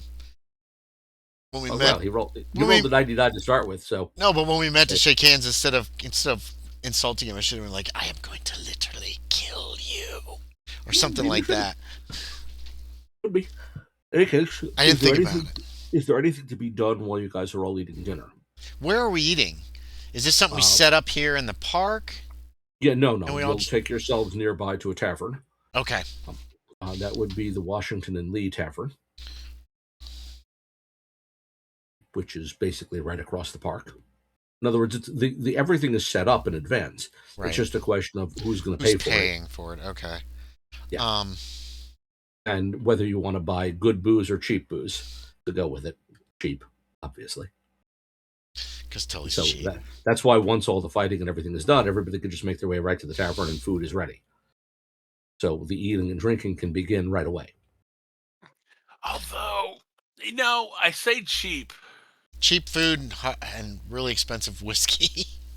Yeah, there's something to be said about, like, yeah, I lost, but I can afford more than you. Oh. Yeah, you know what? There is actually. That would be a shitty thing to do, dude. A I'm really good gonna- meal and a ton of alcohol. That's I'm really gonna good. fucking blow them out the water when it comes to how much I spend. All right then. So, Fuck, there's gonna be another fight then. Not necessarily. Because we're or all at gonna least get not right away. drunk and then beat on each other. No, No. but the question is, are you doing anything while this is going on? Is there anything important to be done while the eating and drinking is going on? I have a terrible psychology, so I'm bad at reading people, but I'm going to try to anyway. Which of them, if I can use psychology for this, which of them seem to be like, yeah, we knew we were going to win because we are witches or whatever, and which of them are just kind of along for the ride? At a 10, no way to really, can I make a psychology check at 10%? Yeah, No? and that's Okay. not really a thing. Fair enough. I was just like, Because a lot of them are confident, happy, and now drunk too. It's good whiskey. They're enjoying it, celebrating, drinking. So the upside is with good, expensive booze, they're going to get drunk pretty quickly. Many of your guys are too, because you know what feels good after winning or being in a boxing match? yeah, alcohol. No pain. I'm not going to get terribly drunk because one of these people's a witch. And Or I more don't- than one. Shut up! I don't want to even think about it. Yeah. Absolutely. I'm With still keeping an today's eye out for the mask. You know what? Wait a minute. We're all drinking in this bar. Can I slip out? Yeah. I just want to kind of wander over, check our fire engine and all our stuff, and then wander Still over there. towards theirs. Not going to touch anything. Okay. I'm trying There's to his see if park to the other end of the park. if there's a mask or something amidst their crap. Nope. There's just not. Okay, darn. All right, If fair it was enough. here, it's not here anymore. Yeah, they probably. Is anybody missing from that we saw earlier today, but wasn't at dinner? Besides Allison. Alice is probably trying to find a doctor. Yeah. So you've lost Allison. You've also lost one or two others. Okay. I'm not sure. You're pretty sure one of them went with Allison. Oh yeah, that's true. Possibly two of them to carry him. So you may be down a couple Sounds there, good. guys. There also may be perfectly valid explanations for that. Okay. Nobody I recognize. Meek's around. Yeah. Okay. So, I go back and I drink and some of course, more. Meeks is the target of spending good money like this to make him Yeah. feel smaller. So wouldn't do you much good if he wasn't around, which he That's is. true. Okay. Then I just go back. That was my only thing I could think of to try to do. To try to Okay. pick up some clue as to what's going on with these guys. So, anything else to be done this evening? Then? Tully will raise a glass, Oh my god. and I must give honors to the crew of the Neptune Company. Today you are the winners, but I suppose that's what happens when you show up to fires late. And they're looking at each other like, did he just say what I think he Oh said? shit. Now there's gonna be a fight. Late, huh? This is from the guys who just got their asses beat, says one of them. We got beat on Yeah. time though. Yeah, you're right. Why don't you come over here and say that, says Porter. I'm heading over. That's the big guy. I look at Tracy and I head over to Porter. I'll twist your fucking head off. And another guy's like, yeah. I know this guy. I'll do that too. Although clearly he's hammered to fucking gun. Because while Porter does look like he's big enough to rip your head off, the other guy does not look like he's big enough to rip your head off. Like what? I believe that threat from one of these guys. Mr. Yeah, Porter Tracy is will big step enough up. to rip your head off. Tracy don't care. Okay. You got a problem with this? I'll rip your fucking head off. We're just saying we're on time, Porter. Why don't you be on time once? Maybe you'd actually stop a fire. Wouldn't ya? I won't rip your head off, Porter. I have other targets. And I look down towards his crotch and back at him. And I would like to try to intimidate him and thinking, I'm going to rip his fucking dick off and shove it down his throat. Well, you're welcome to make an intimidate roll. This against a man who also has points at intimidate. He does, so I got to get at least a hard success, potentially. Yeah, because he's gonna. Fuck, I failed This is anyway. gonna intimidate. It was a terrible threat. And he succeeds against a base success at intimidate. Yeah. He looks at you like, "That's the best you got, boy." Oh, Porter. That's what your mother said.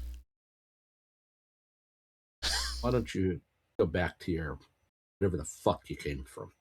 Because you know what? What? I ain't listening. And you keep talking, and I'm gonna come over there. I'm gonna put your head through a wall. Now, did O'Treasaigh step up as well? Do you want to fight this guy? Okay, Tracy's got my back. Because because this is about to turn into a brawl unless someone does something. No, as soon as he says, like, because I'll put your head through a wall, O'Treasaigh just goes, well, try me then. And then he just attacks. And I believe this is how this turns into a tavern brawl. All right, tavern brawl. Because now people start fighting. Now he's going to come at you. Someone's going to come at him. People are throwing punches every which way. Oh man! So everybody now will want to make a brawling roll. Okay, let's see if I can Either make a brawling fucking if you roll. want to join the fight, or dodge if you want to get out. Nope, I'm I a was brawl. thinking, my first thought, I'm going with brawl. Oh my So those god! who Brawling. want to be involved in a Come fight, on. make a brawling roll. Those who Fucking do not failed wish to be in the again. fight, should make a God dodge roll. damn! And I'll make one collectively for them. Fail. Damn it! Oh damn! Did they fail? Oh, It's shit. all right. No, they did not. They did not fail. Oh, I got That's my all ass right. beat. O'Treasaigh did not either. O'Treasaigh rolled an 03. I rolled an That's 03. extreme success. Good, Yes. because they have an extreme success too. Yeah. So this is gonna, wow, boy, this is gonna turn ugly. Oh man, So I can't make a there fucking are- roll tonight. those of you who failed Yeah. are going to take That's some me. actual damage to be counted Oh, off here. fuck. Hit points. So those of you who failed the initial brawl will take one. Jesus Oh, Christ. thank God.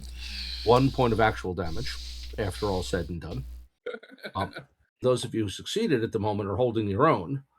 And at first, their first wave is really about to overwhelm you when there's O'Treasaigh rallying your guys and coming across the bar, knocking their guys backward. And now someone from behind the bar launches a barrage of bottles, pushing their guys back. Somebody fuck. else is That's coming right. behind the bar. The bartender, by the way, that would be Mr. Lee, who Mr. claims descent from the Lee family. That is to say, Henry Lee and eventually Robert E. Lee. Yes, they're all related. He ducks behind the bar Well, people just fucking trash the place. So back and forth we go here. Guys just fucking trashing each other. Do you want another brawl, or what do you want to do? Are you good trying to win this fight? Yes. I'm just, If Tully's yeah. up there fighting, I'm gonna back him Oh, up. Tully's in there. Okay. And another brawl roll is Okay. I rolled the wrong thing. Come on. Oh, Another shit. brawl roll is what we want then. Oh, okay. I got really worried. I saw that 3, and I was like, no. Yeah, no, I rolled the wrong thing. Finally, success. Regular success for me. 50. I got my brass knuckles on now. Oh yeah. Both hands. Oh yeah, brother. Why is it doing that? I don't know. What's going on? Are you putting like 1 in front? Okay, I must have mistyped it. Yeah, okay. This time they're not doing so well. Yeah. I got an Okay. extreme success. Oh, And nice. I got I got a regular success. So, How's Burke Tracy's- doing? Tracy's rally really brought your guys around. And then Okay. it's Tully organizing. I was leading fighting a the guy next twice guy. my size, wasn't I? I Yeah, was you fighting were. a guy twice. I failed my brawl. Yeah, because you know how Unless I spend 20 luck. so Porter's a big guy. You know what being a big guy doesn't save you from? Punch the crotch. No, broken bottle across the forehead. Yeah. Tracy's And willing to fight dirty. Blood in his eyes. Because that's what this is not a boxing match, it's a brawl. No, Which means guys are grabbing bottles, we're trying to hurt each other. chairs. In other words, now any casual weapon you can get your hands on. Yeah, that you like buy with you. literally. Tracy's like anything that's nearby that can be used as a weapon will be used as a weapon.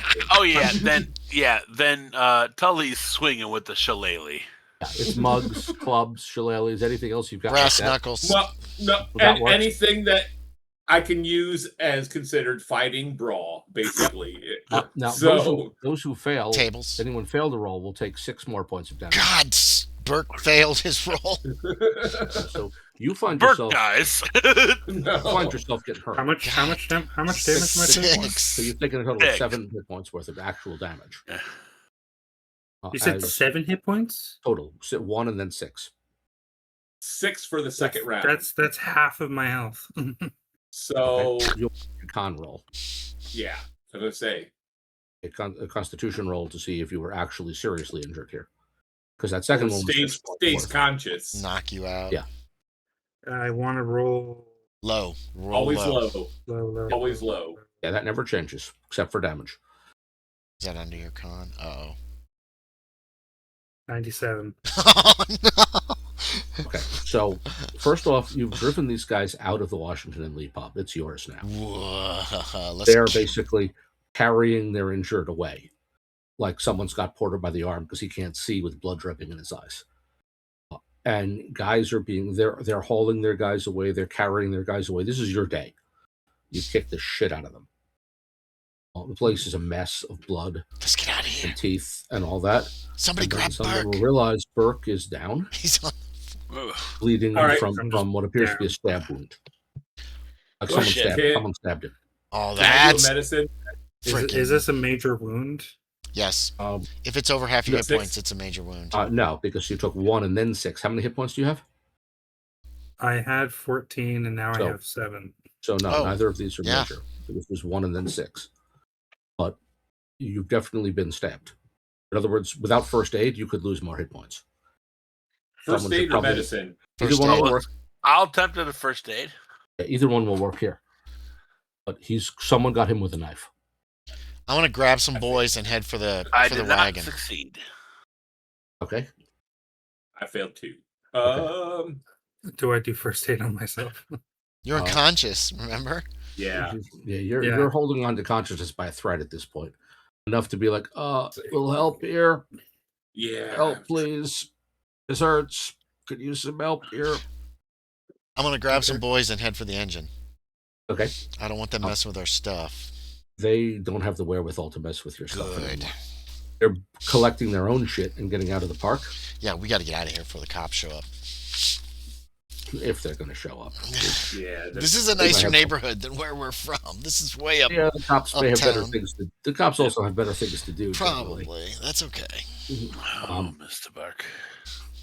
And as you exit, so this is only O'Reilly.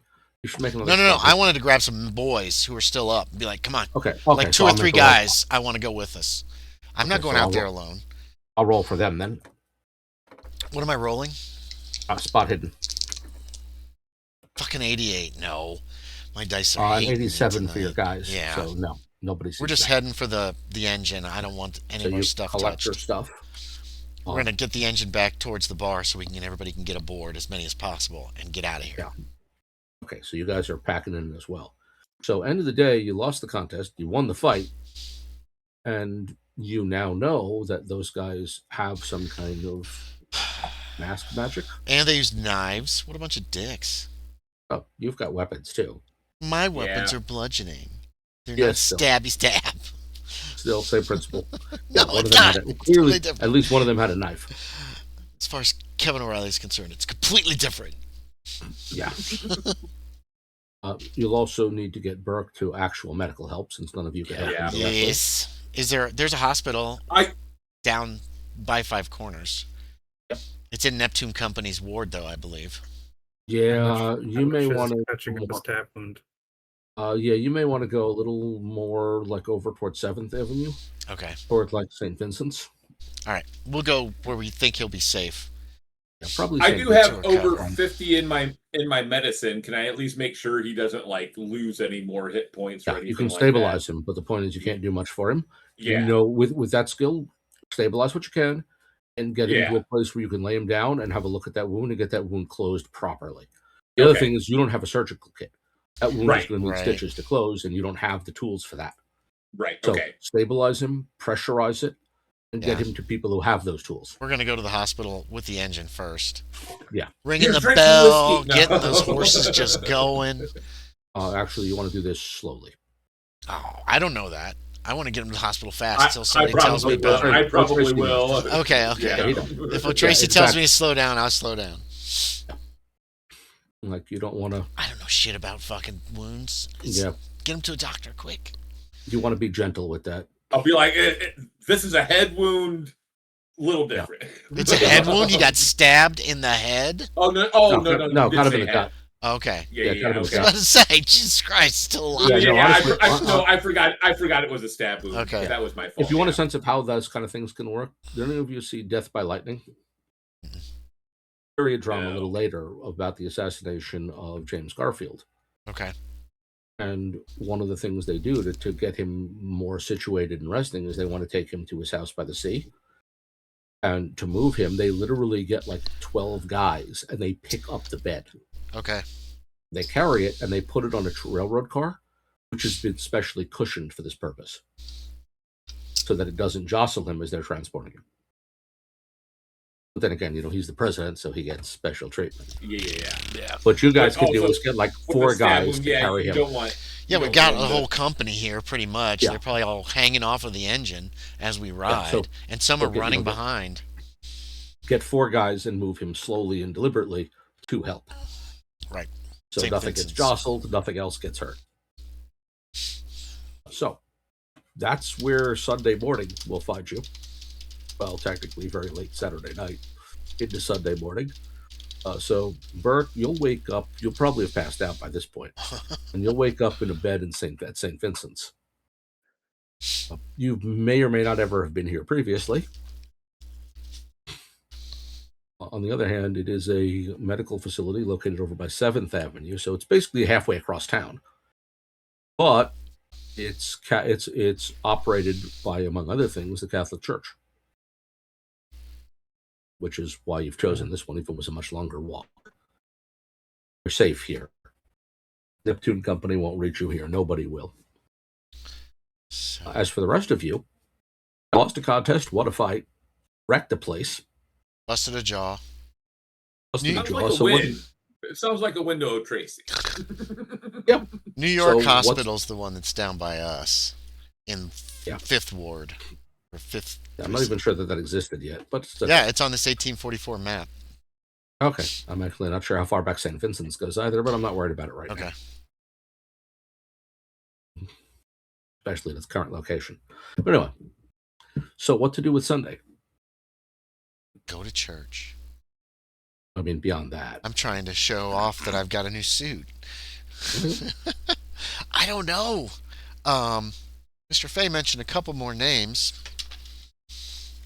that I shared with them of William Owen, who's a crazy occultist, and Huston Sheridan, who's the writer of that book that he wanted to talk to for some reason. Everybody knows those names. Yep.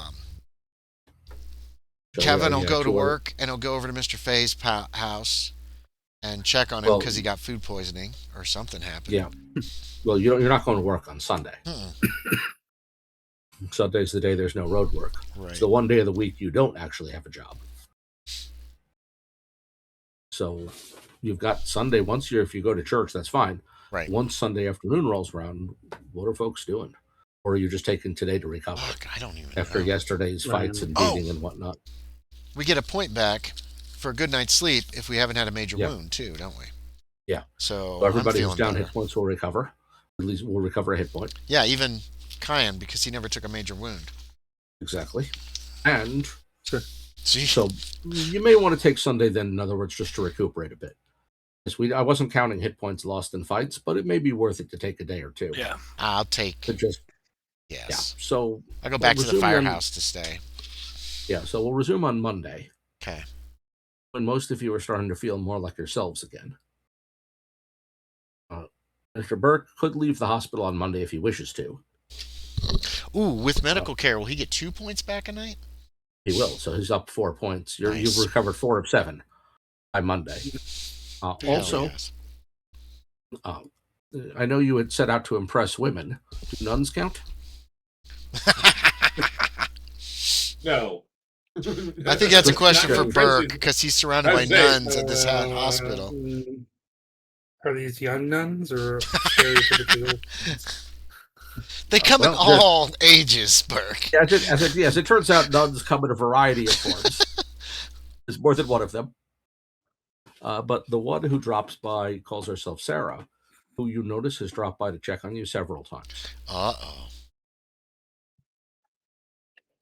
If you intend to impress anyone, if nuns count as women to be impressed, here's one to impress. You'll go to hell, Burke. They're married to Jesus. This is also, yes, a quick ticket to hell. Worth pointing out, you're correct. It's a quick ticket to hell. If you're a Catholic, yes. Is it? They're married. They're married to Christ when they become a nun. He'll try to impress Sarah. Sure, he'll try to impress Sarah. She's the one choosing to stay or go. No, and how are you planning to do that?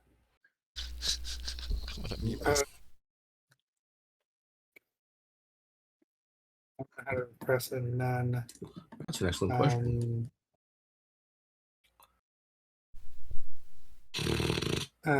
Is this the only way I get to see you on a Sunday? Something like that. Cheesy. You should probably try a roll like charm or some such. Yeah. Yeah. Charm. That was a terrible line. It totally is. But yeah, not the world's greatest line, but who knows? What your parents think if you seduce a nun? You monster. All pickup lines are terrible. It's how the person perceives them is whether they're great or not. So also that. It fails. There's no way I can spend luck on that. Okay, so I guess the short answer is you're not impressing her much, and her response to that is the only way I can see you is, well, no, I suppose you could get hurt again, but I wouldn't recommend it.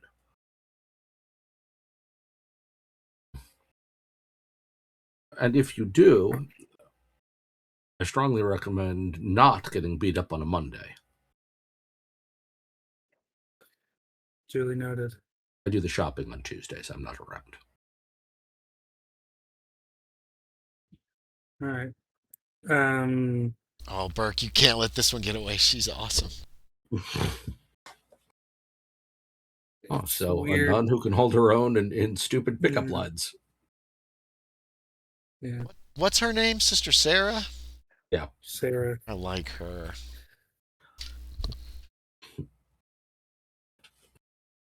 I'll let the moment pass. Okay. Fair enough. Yeah. Okay. So Monday, what's to be done on Monday then? I don't know. Yeah. We still have 2 names and the captain. What's his Yeah. face? That dude. Or we could start really scoping out. Well, there's Thomas Nicholas, who's the captain of the Right. Brillante. Nichols. The big thing you guys have circled Wilkerson. around and haven't done anything yet with is George Wilkerson. Wilkerson. We should do something We know about where his Wilkerson. business is. We know where his home is. Faye didn't go into the business at all, did he? No. He walked Well, by. I can't do anything. That's where he met the guy from the Vigilance Committee. Right. Who was watching it. Well, the Vigilance Committee guy was watching the boat, the ship. He ran into a guy who went in, came back out, and then they did that shoe shine business. But Faye didn't really get any information from that guy. He sent a kid to keep an eye out for him down there. Yep. We could, but no, we don't know much about what they do. We know where their business is located. Tully would be the one to go in. And you know where Wilkerson lives, and supposedly where the enslaved man was delivered. Yeah. To Wilkerson's home on Broadway. And I've cased the place and found entrances and exits. There wasn't a cellar. Was there a cellar entrance in the back? There was a visible coal cellar. Okay. Yeah, you could get in that way. It's a freestanding structure with a little bit of grass around it. And then there's a fence. Tall fence with spikes. It has a carriage house on the property. Yes. And it has 2 gates, one big enough for a vehicle, gate, one human-sized. And the front door gate. And I believe the rear gate opened on, I think it was Mulberry. I forgot which street it was. I could probably tell you. He's on Broadway. The point is that you've got 2 entrances, one of which is sized for a horse-drawn vehicle. Right. Franklin Leonard, no, it was further this way. And we don't know the name of the enslaved man. But we do know that they never learned his name.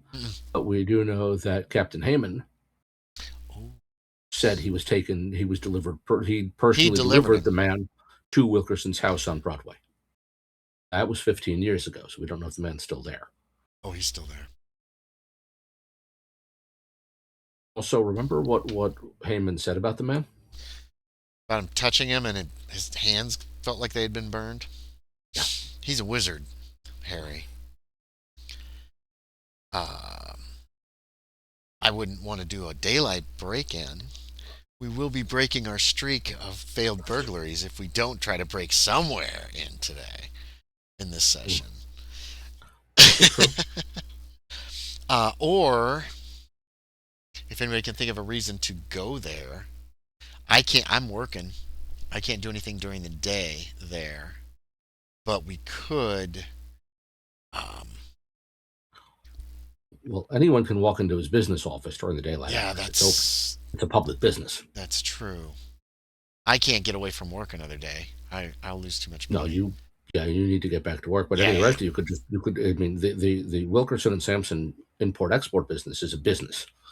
They're open during business hours. Yeah. Well, so they're importer-exporters. I could see what they have to offer. That's as far as that's a good idea. And because you have a bar, you're part owner of a bar. I have a bar, yeah. Yeah, and some of you know something about business, which is the language you'll need to talk to these guys. That's Tully, and that's Burke. Oh, the 3 of you guys should go. All 3 of you should go.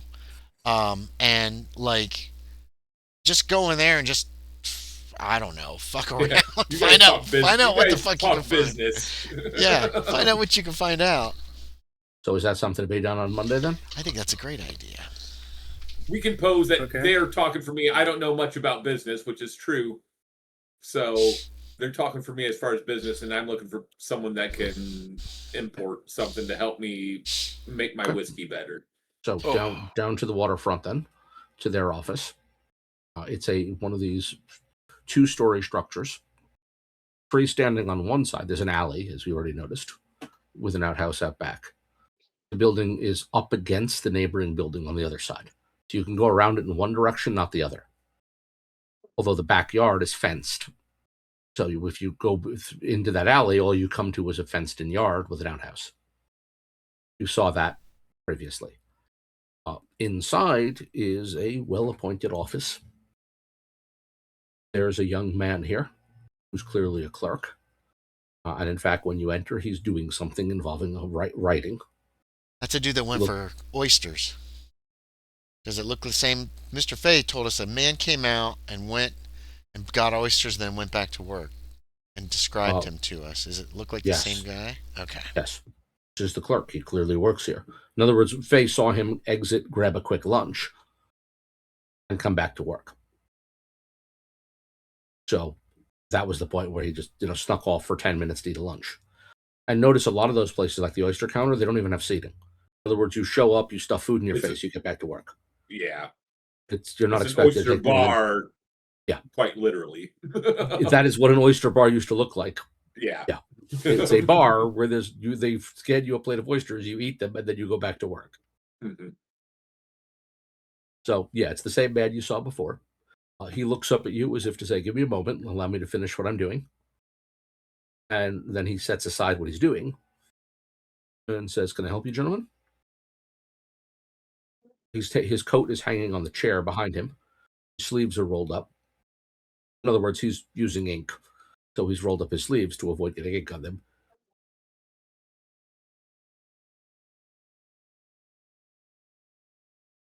Yeah, I guess at first I'm just asking him, I heard he was an importer, exporter. What does he have any business contacts in Ireland or anywhere else? In Ireland, I'm looking to improve my whiskey, maybe, or if there's some other sort of exotic ingredients you can think of from anywhere else. I'm afraid I know little of the whiskey business, but if there's something you particularly need, we can certainly arrange to ship it here. What did you have in mind? And he takes out a fresh piece of paper to begin taking notes. Well,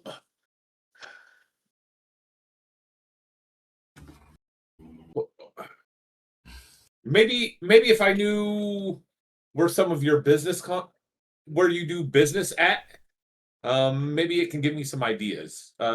Can you tell me where some of the places are that you do business? Well, the firm has regular contacts in a number of places.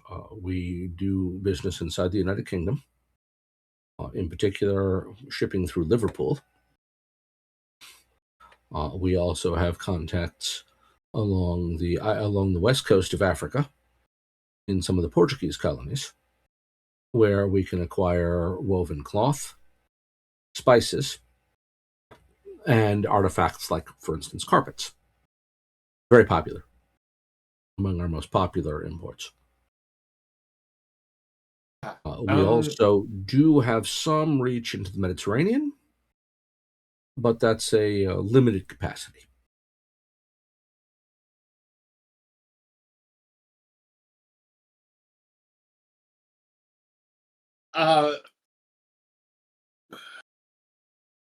Can I do it like an intelligence check? Would like the Mediterranean or like West Africa have like citrus exports or something like that? Is that someplace? Yeah, well, I mean, from the Middle East, oranges, citrus, stuff like that. Sure. Okay. So yeah, I guess. Yeah, I'm just trying to think of how some way he can ask questions legitimately. Like if there's orange peel or orange zest or some such. Yeah. For the manufacture of whiskey. For sours. Well, yeah, for bitters, or I don't know if old fashions is a typical drink or something at this time. I figured they weren't. Most of what you think of as cocktail mixes belong to the 1920s. Yeah. Well, that's what I figured. Punch down in the Caribbean. Yeah, punch is much older. Stuff. Punch, but not really mixed drinks. Yeah. And punch also appears in places like England. Yeah, punch is common.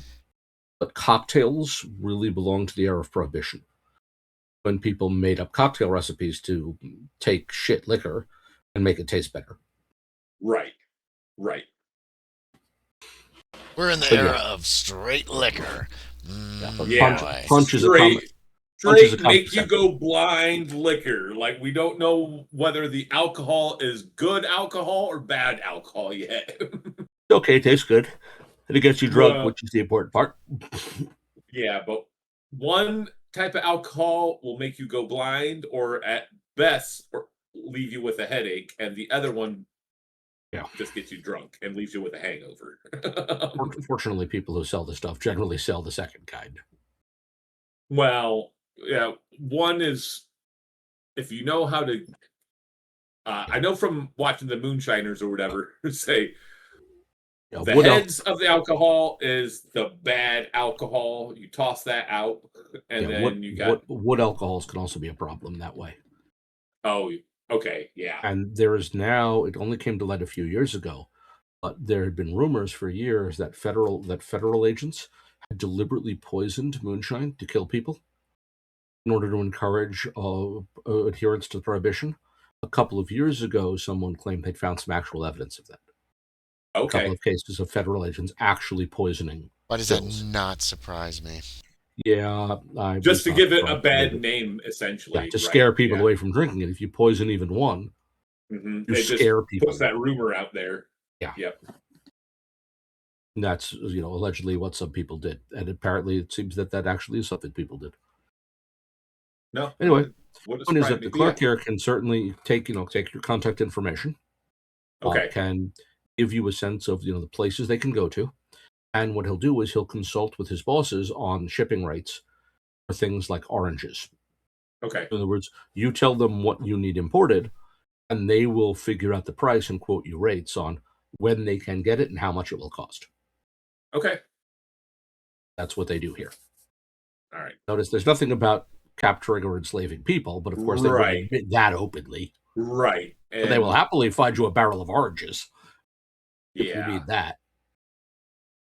And happily, if you pay them, ship them to you. Other than that, this is a perfectly legit business. And that's the thing is, it is a legit business. They also will just operate a little illegal something on the side. He might kidnapping people. He might ask them if they do any business off the books. Oh, well, how was your fast talk? Oh no! Not good at all. Oh no!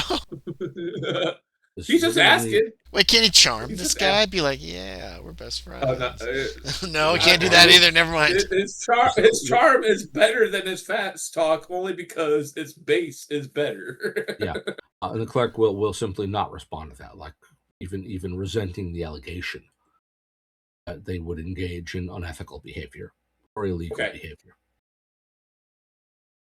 But he's happy to take your guys' contact info, and he'll consult with the bosses. Not as happy as draw you up a receipt of costs. Essentially, it's like this is how much it is, how much do you need. Basically, this much per unit. An invoice or whatever. Yeah, like this is what it would cost you. Yeah, this is what it would cost you to import, and based on how much you want. Aaron. So we will figure out the amount per unit, and then you tell us how many units you want, and we'll tell you what it'll cost. Can I throw you a suggestion? Sure. Is that okay, Kevin? Yeah. Out of character? Any chance you could meet the bosses? We don't even know what these fuckers look like yet. Oh yeah, that's true. Okay. So I'm just saying, maybe you want to know who you're working with here. Yeah. That's good. Well, that you can do easily, because once they've set you up a bill of receipt, you can then come in to meet with one of the bosses to basically hammer out the details, exactly how much you need, when you need it by. Okay. This guy's the clerk. That's not his job is keeping the records. It's Sampson and Wilkerson who actually are the business owners. They're the ones who will lay out what they can actually do, how much it will cost, when you can receive it by.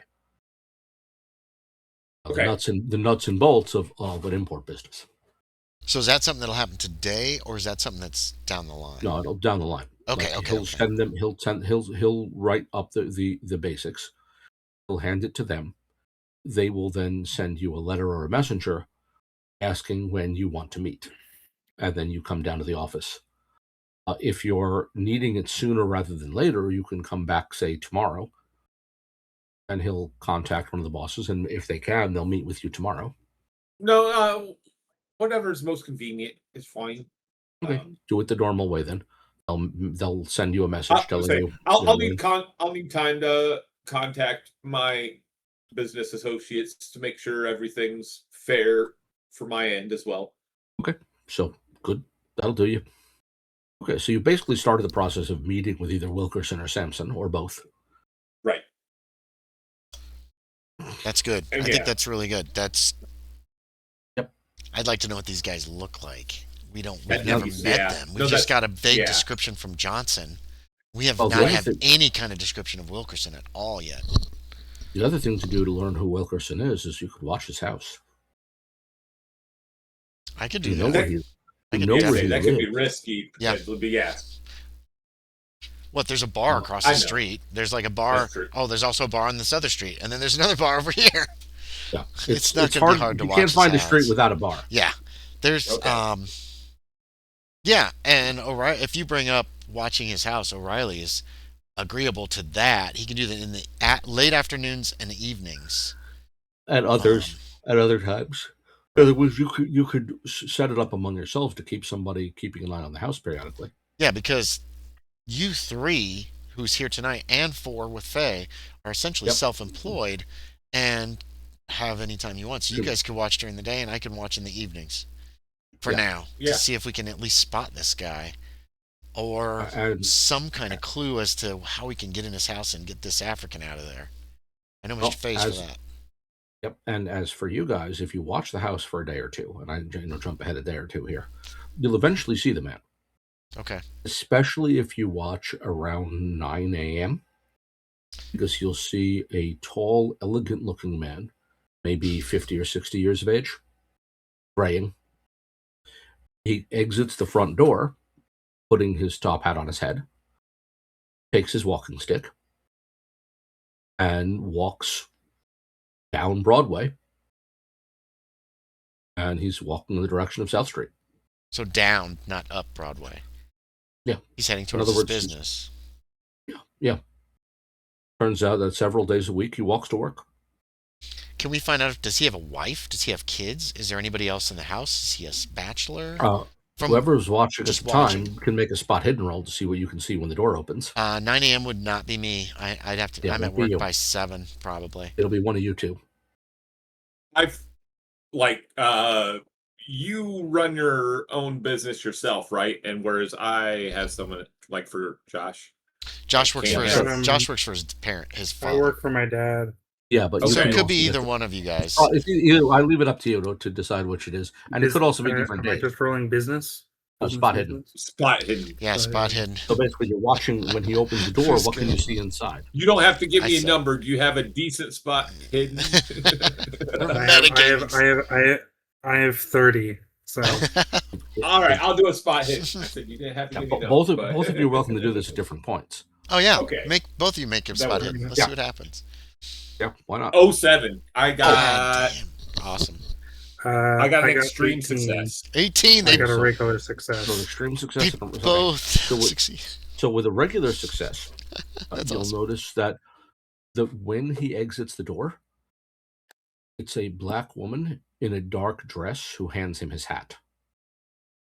So she's dressed Okay. like a maid or a Just house servant. Yeah. So she might be a paid servant. She might be enslaved. From this distance, can't tell. Wait, have we seen any? Oh shit! Never mind. It doesn't matter. Servants would live in the house, so there's no way to tell. But with an extreme success, That's you'll get quite a bit more. Tracy. Because the next day, you'll notice not the black woman you saw before, but a middle-aged white woman There's the wife. who exits the house carrying a large basket. She's gone for several hours, and when she comes back, she has with her a man who's carrying more packages. She's gone shopping. Is he a Negro or She's is come he? back with vegetables, fish, meat, bread, flour. Does he look Grocery like shopping? somebody she employed to carry stuff yes. for her? Yeah, Okay. the man it's a young man. He's black, and he does not come in. He hands the goods inside to the woman, Okay. black woman you saw, and then she pays him. In other words, he receives money. Then he's a porter. He was hired clearly to help her carry her packages home. See, So Tully. he then pays her with a coin. Sorry, she pays him with a coin, and he puts the coin in his pocket and leaves the house. Can Tully find out for us societally, like the social pages or whatever, about Wickerson's family? Also could do that. Yep. If he ever comes back. And he said, Sean said he had to take the dog out. So so I'll cover that for him then for the moment. Okay. So George Wilkerson is no longer married. He had a wife. She died. Okay. So this is what he's going to learn, right? Yeah.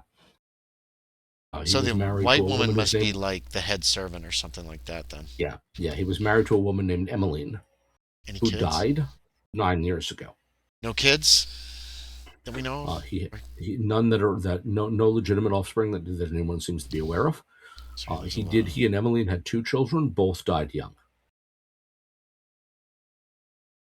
So as far as we know, he has no surviving heir. Okay, he lives there alone with the servants then. Mm-hmm. As far as we can tell at this juncture. Yeah. And possibly slaves. On any of our watches, do we ever see the maid leave the house? No. The black maid. It's the older white woman who does the shopping. She does all the coming and goes. So this woman could be a prisoner as well. Yeah. We don't know that. The black woman could be a paid employee or could be enslaved. Can't tell. Okay, and we'll have to wait till like Sunday to see if she goes to church or anything like that. If we keep an eye on it. And that's way down the line, like a week. Yeah, you could do that, keeping an eye like that. We also know that you'll also discover through the society pages that Tully. That Mr. Wilkerson, he owns a business, that, and is considered to be worth quite a bit of money. His personal fortune probably amounts to more than $20,000. That is not to mention his real estate holdings. Yeah, he's rich. That's rich. Yeah, that's rich. Yeah, and he employs a fellow. He employs a fellow by the name of Garrison Thorpe as his attorney. And apparently has a probate and will on file with Garrison Thorpe. Because he has no offspring of his own. So we don't know who his money would go to if he died. Probably his business. Mr. Thorpe knows. Mr. Thorpe is not telling. No. That's going to be another burglary if we're going to actually get that information about where the money's going. Yeah. We'd have to break in. That'd be a pain in the ass, too. And from what Tully can learn from social connections, it's considered a bit of a mystery. Okay. Because Thorpe has as far as anyone knows, has no living relatives. You mean Wilkerson? Wilkerson has no living relatives. So he's filed, and we know that he's drawn up a will that is held by the law firm of Garrison, the lawyer Garrison Thorpe. How old's Wilkerson-ish? As far as anyone knows, he's either 62 or 64 years of age. Ooh, he's up there. Okay, so he's in his 60s. He's not a young man. When you saw him leave his home, you figured he was between 50 and 60. Okay. He's actually either 62, depending on the correct birth date, he's either 62 or 64. But he looks like he's in good shape as far as he walks to work 3 days. Yeah. He walks to work 3 days a week. He's going to have magic too, is what O'Reilly tells you guys. He's like, he's got magic too. He carries a walking stick. He looks pretty jaunty when he walks. He's clearly not in pain or discomfort. Yeah. He walks the streets like he's people a wizard. do. He's a magician just like Meek and some of his boys, is what Kevin would tell, or what I'm going to say O'Reilly, sorry, because it's going to get stupid confusing. O'Reilly tells, when all this information gets gathered Tuesday or Wednesday or however long it takes us to get it, Kevin's convinced they're all wizards. Not all of them, but at least some of them, and definitely Wilkerson, and probably all the ones at the top are probably up. Probably Samson as well. Is there any way we could find out where Samson lives? Is there a directory? Yeah. For New York? Is he in it? As a business directory. Okay. It doesn't include his personal address. So you'd have to find that out by another way, because you know where his business address is. No, if he goes in but work, most people's business is within their personal residence, though, too. Yeah, well, we know in his case it isn't. No, these people are Okay, rich, okay. so they live in separate houses. Just like Yeah. Tully has his own house. He doesn't live at the fire station or down at that tavern. Yeah. Wealthy Because notice people. Wilkerson has a nice, 2.5 Whereas story I house. live at the Yes. tavern that I. You have an work apartment at. above your tavern. Yeah. Actually, I'm on the 3rd floor. Yeah, for Actually, most hires people- worse, dude. Yeah, it's the heat, I know. heat rises. I know. For most people, a lot of the old structures are shop or business on the first floor, apartment above. Yep. Right. For We'll people say like Wilkerson, he's bar- rich. He owns a freestanding large home. And, Brother- s- you and, say and Samson brother probably and does too. wife, and then my guy. You guys live at the oh god. So it would take a bit of essentially asking around and a little directory, but you will be able to learn. And I'll borrow Tully for this as well. That Samson, that where he Mr. lives? Sampson, he has an address downtown on Worth Street. I think it's Worth. Don't quote me on that right now. I think it's Worth Street. All right. If you find out different, send me a Yeah, message. but I think that's right. In any case, and if you go by there, you'll discover that his place is a smaller, less imposing structure. Yeah, definitely it's go by still a his free- place. Case it It's just a like we free, did it's still a Wilkerson. freestanding house. Okay. Case it like when I get a chance, I'll case it just like I did Wilkerson's house. Just walk around, note Yeah. everything. If there's a fence, if there's a gate, whatever. Yeah, Entrances, exits. It doesn't have a fence or a gate. Samson's is actually stone construction, Okay. and probably one of the older Dutch structures. In other words, this building probably goes back to the Dutch settlement. Okay. Oh wow. Okay. So it's been there 200 years. Carriage house. Yep. It's actually surprisingly modest. Front and back door. Yeah, it has 2 doors. It has Coal some windows. cellar doors. Not seeing any, but probably there Two-story? somewhere. It's a story and a half, really. It's 1 floor plus essentially an attic, which might be usable as space. Interesting. That's a lot. It's It's like Wilkerson must be the primary mover and shaker for that business then. or Samson just doesn't care or likes this place for some reason. Maybe. Not every rich person has to show off. Yes, they do. They're rich. They're evil. That's what terrible, evil rich people do. Yeah. This place we could break into. Yeah, A lot I easier. can't remember his name. There's one guy who was drafted by the NFL, made a huge amount of money playing football, and showed up the first day at football camp driving like a 20-year-old car, which he never got rid of. Whoops. Because he liked it. Like, this is where I came from. This is what I drive. You just signed a contract for $10 million. Doesn't mean you have to go spend it on a new car. Okay, so we know where Samson's living. We've gotten a look at him then. Any chance we could get a look at him? Yeah, he walks Some to work point. every day. Oh, perfect. So, mustache and beard, right? No, Samson's Doesn't he? clean shaven. I thought Johnson said he had a. God damn this fucking camera. I thought Johnson said he had a mustache and a little goatee or something like that. The guy Maybe that that's not- threatened him, I thought, had facial hair. Yeah, but that's obviously not Mr. Sampson. Must Can be I an get a agent hold or of employee. Johnson? Can we get a hold of Johnson and get him to get a look at this guy at some point? Like, get him over here in the Yeah. morning and hide in the shadows and just say, "Is that the guy that threatened no. you?" Neither of them, long story short, neither of them is the guy who threatened him. Okay, interesting. Which is to say, it's So not it's one of them. Totally It another must be person. how many people work for them. That's true. And if you're looking for the man with the goatee, and again, Yeah. I summarized several days here, Yeah, it's probably you gonna need will a week. eventually see him at the office. Is that the guy fucking Faye talked to? Probably, yeah. And he comes and goes occasionally then. Yep. But we don't know where or why. Don't know where or why, but he's the guy with the facial hair. He's the guy who threatened Johnson. He shows up. He's not Wilkerson or Sampson. He works for them. Fuck. He had a totally different name Johnson gave us. Okay, we thought he was the same guy. This is Mr. Lark then. Yeah, he called himself Lark. And Okay. originally we thought that Lark and Wilkerson were the same man. No, we They're thought not. Lark and Samson were the same man is the assumption we made. Okay, they're different people. So one of two things is true here. Either Lark and Sampson are not the same man, Well, they're not. or the man you think is Sampson, who lives at the address you found, is not He's not Samson. Or is not Sampson. Or is there any chance that Lark is a disguise, that he has he's putting on a fake beard and mustache, or is it too different a look to be the same guy?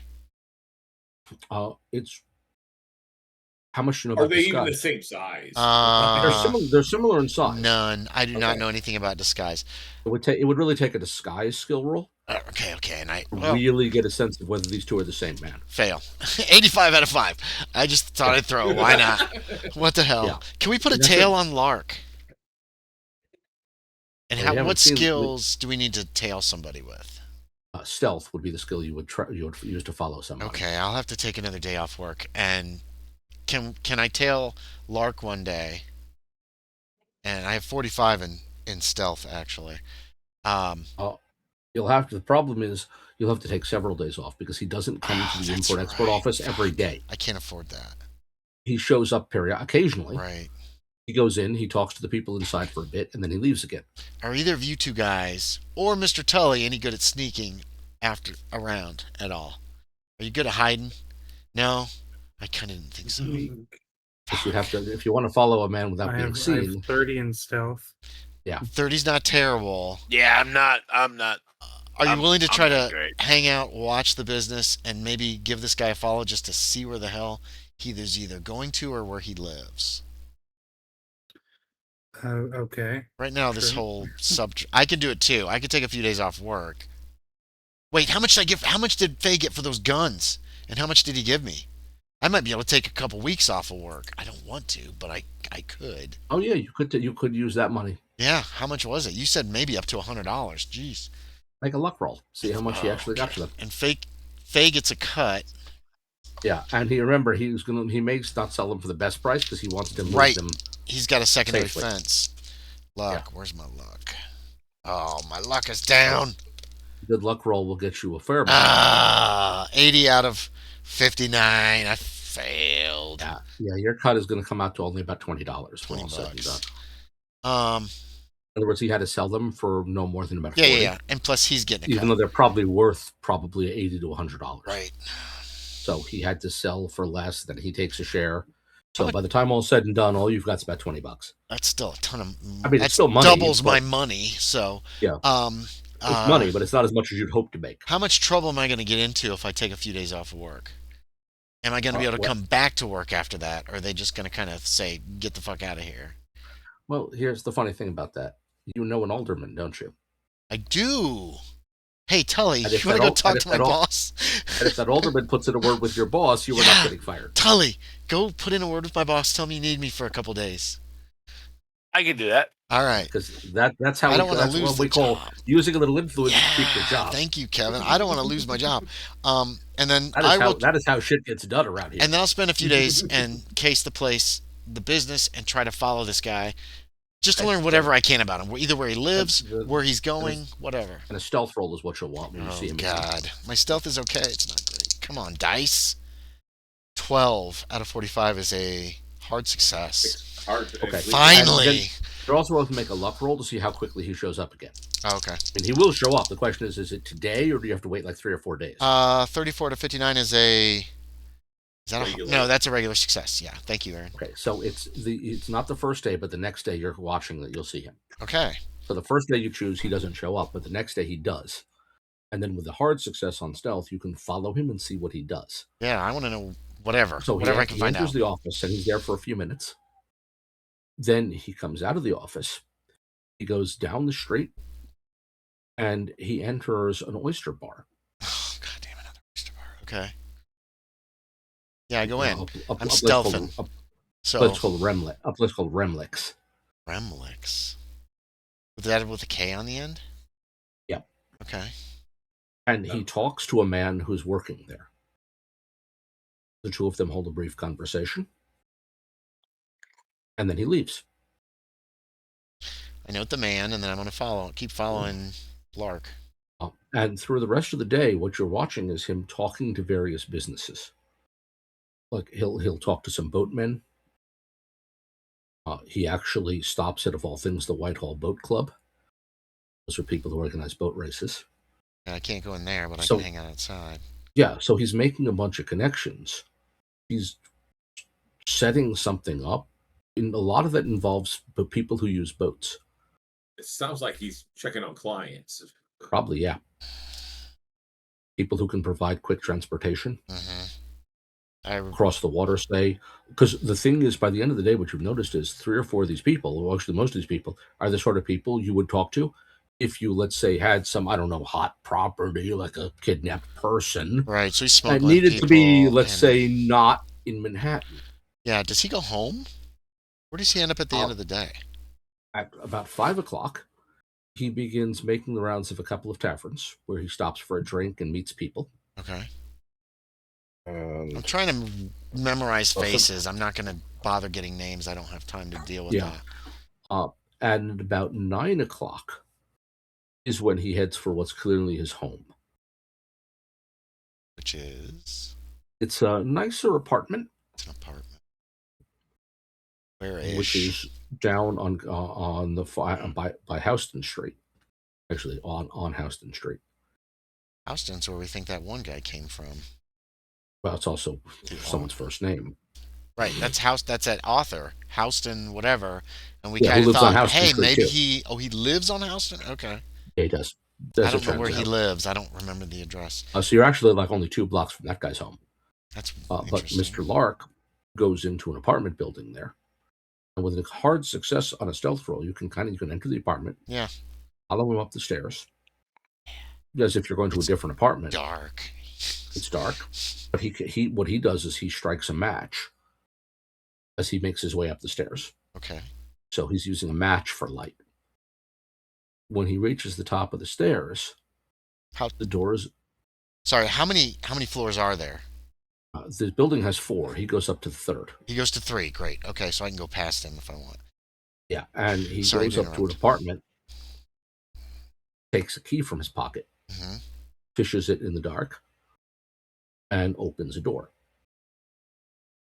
So he strikes another match so he can find the keyhole, opens the door, and inside you can see light. There's light on inside the apartment.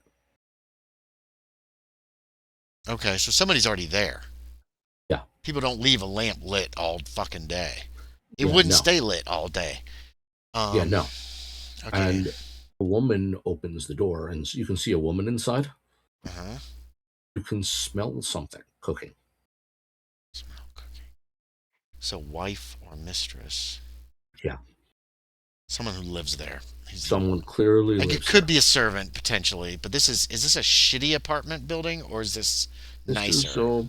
Is it a tenement? It's nicer than a tenement, but not by much. Okay. Like a tenement apartment will cost you $5 to $10 a month. Gotcha. A place like this will cost you about $12. So it's a step up from the tenements. Yeah, you get a room. It's a step up, but this is not luxury. This is not high end.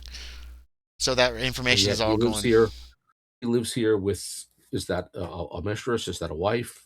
A servant? A slave? Yeah, who knows? It's a white woman. There's a woman. There's a woman in the apartment building. Did I see the woman? Hidden roll. Well, a spot hidden roll will tell you more about her. 25 on the dot. Holy shit! Yes. No, it's a black woman. Okay, definitely not his wife. Face as she leans out. It's not the same woman from Samson's house, or from fucking W's house. No. Okay, No, Wilkerson's house. Okay. And she's wearing an apron, which has these kind of bright colored stains on it, as if she's been cooking something that's brightly colored. Okay, like red. Reds and yellows. Okay. Is she cooking or painting? Oh, that bright. Those are bright colors. Is there any sign of affection between them before he goes in the room? Actually, they exchange a kiss as he enters. Wow, that's not heard of in this time period.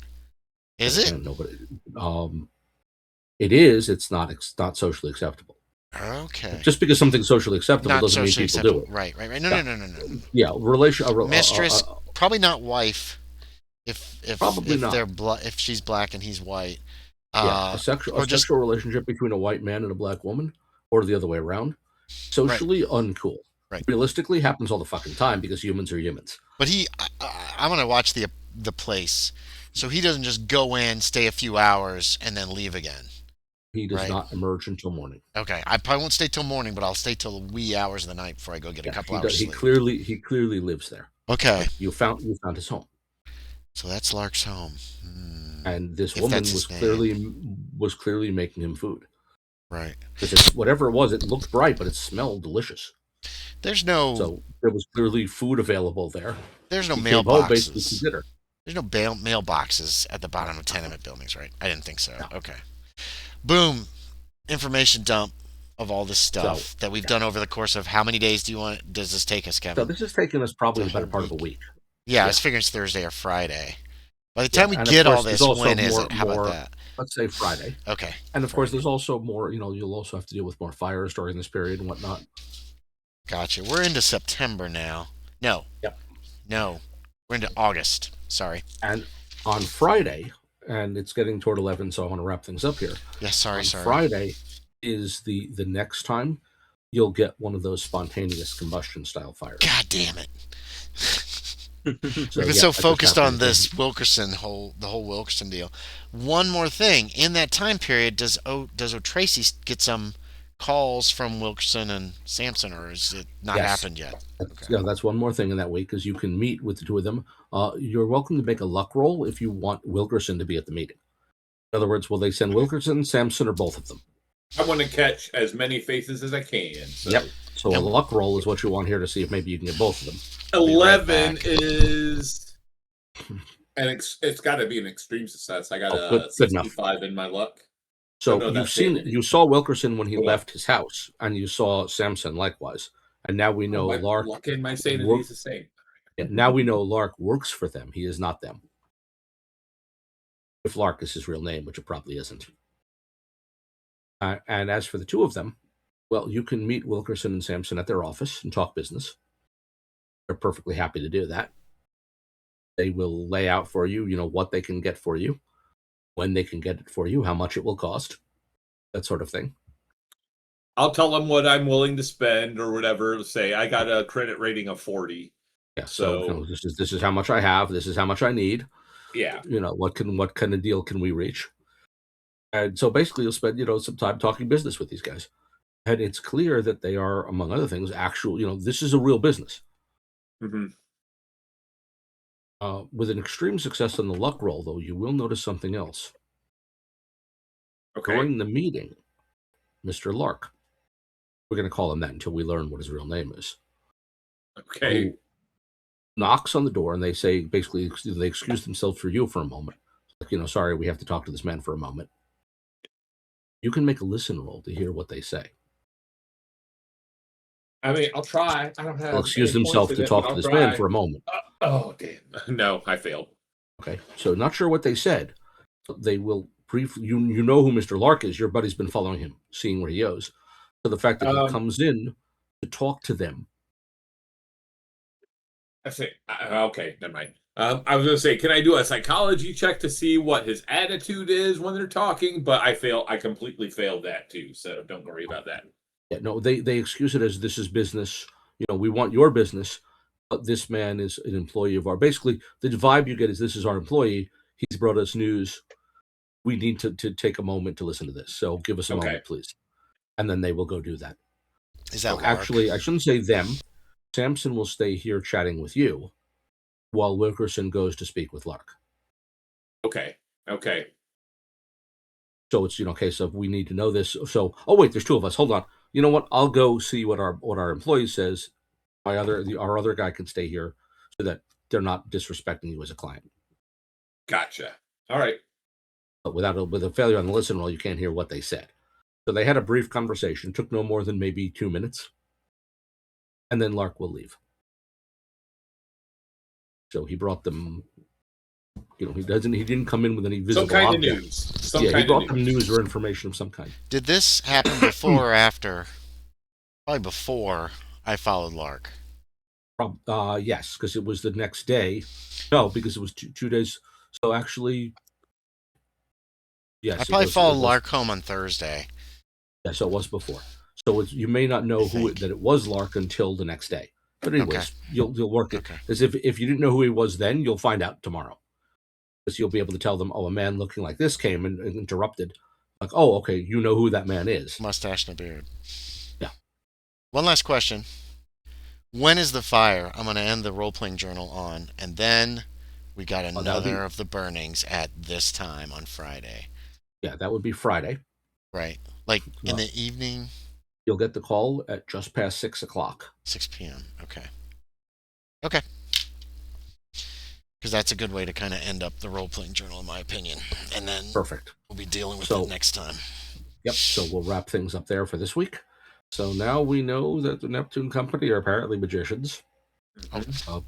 And Bunch we of haven't bitches. seen Wilkerson, whether he's actually enslaving people, but if what Schmidt said is true, if you can force someone to make a mask and force them to teach you how to use it, you could Yeah, force them sorry. to tell you how to do those things. Sorry I kind of took over there, guys, for a little while. Just like No, you're good. sneaking around, being a little spy Yeah. thief guy. But Well, let's listen. So what those skills are for. I got kind of Yep.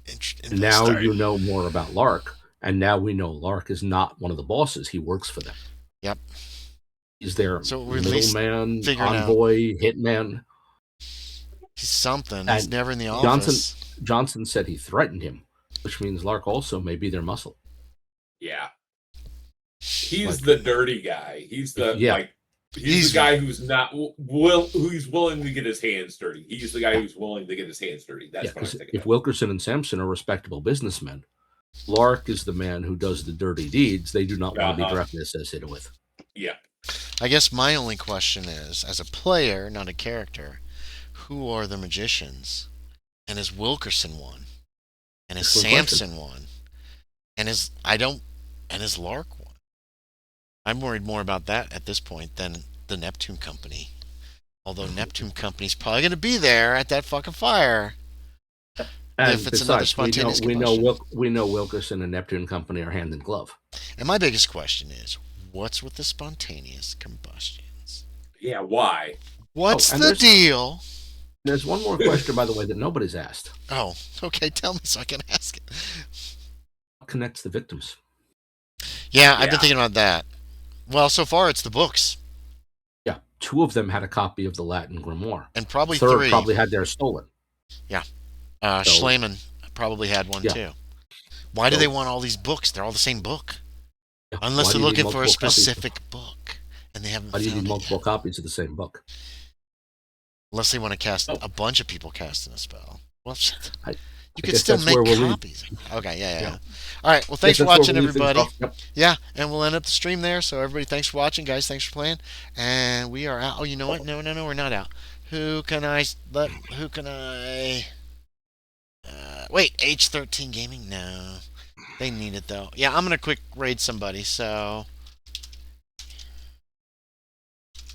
Oh, good. Okay. because it's Um, I nice. assume next game is the 6th. Oh yeah, that's right. That's what 2 I was weeks. pulling up the phone to look at. Yeah, I'm good for the 6th. Everyone's good for May 6th. Yeah, I don't have a life. I don't Could foresee be. any problems. Yep. Okay. And once again, if I'm working that night, I may, I'll try to be back as close to 8 as possible. That's okay. We'll just run the game ourselves. Okay. But we're gonna solve the mystery really fast. Okay. So we're gonna raid H13 Gaming and bye everybody. Bye. Bye. Bye. All right.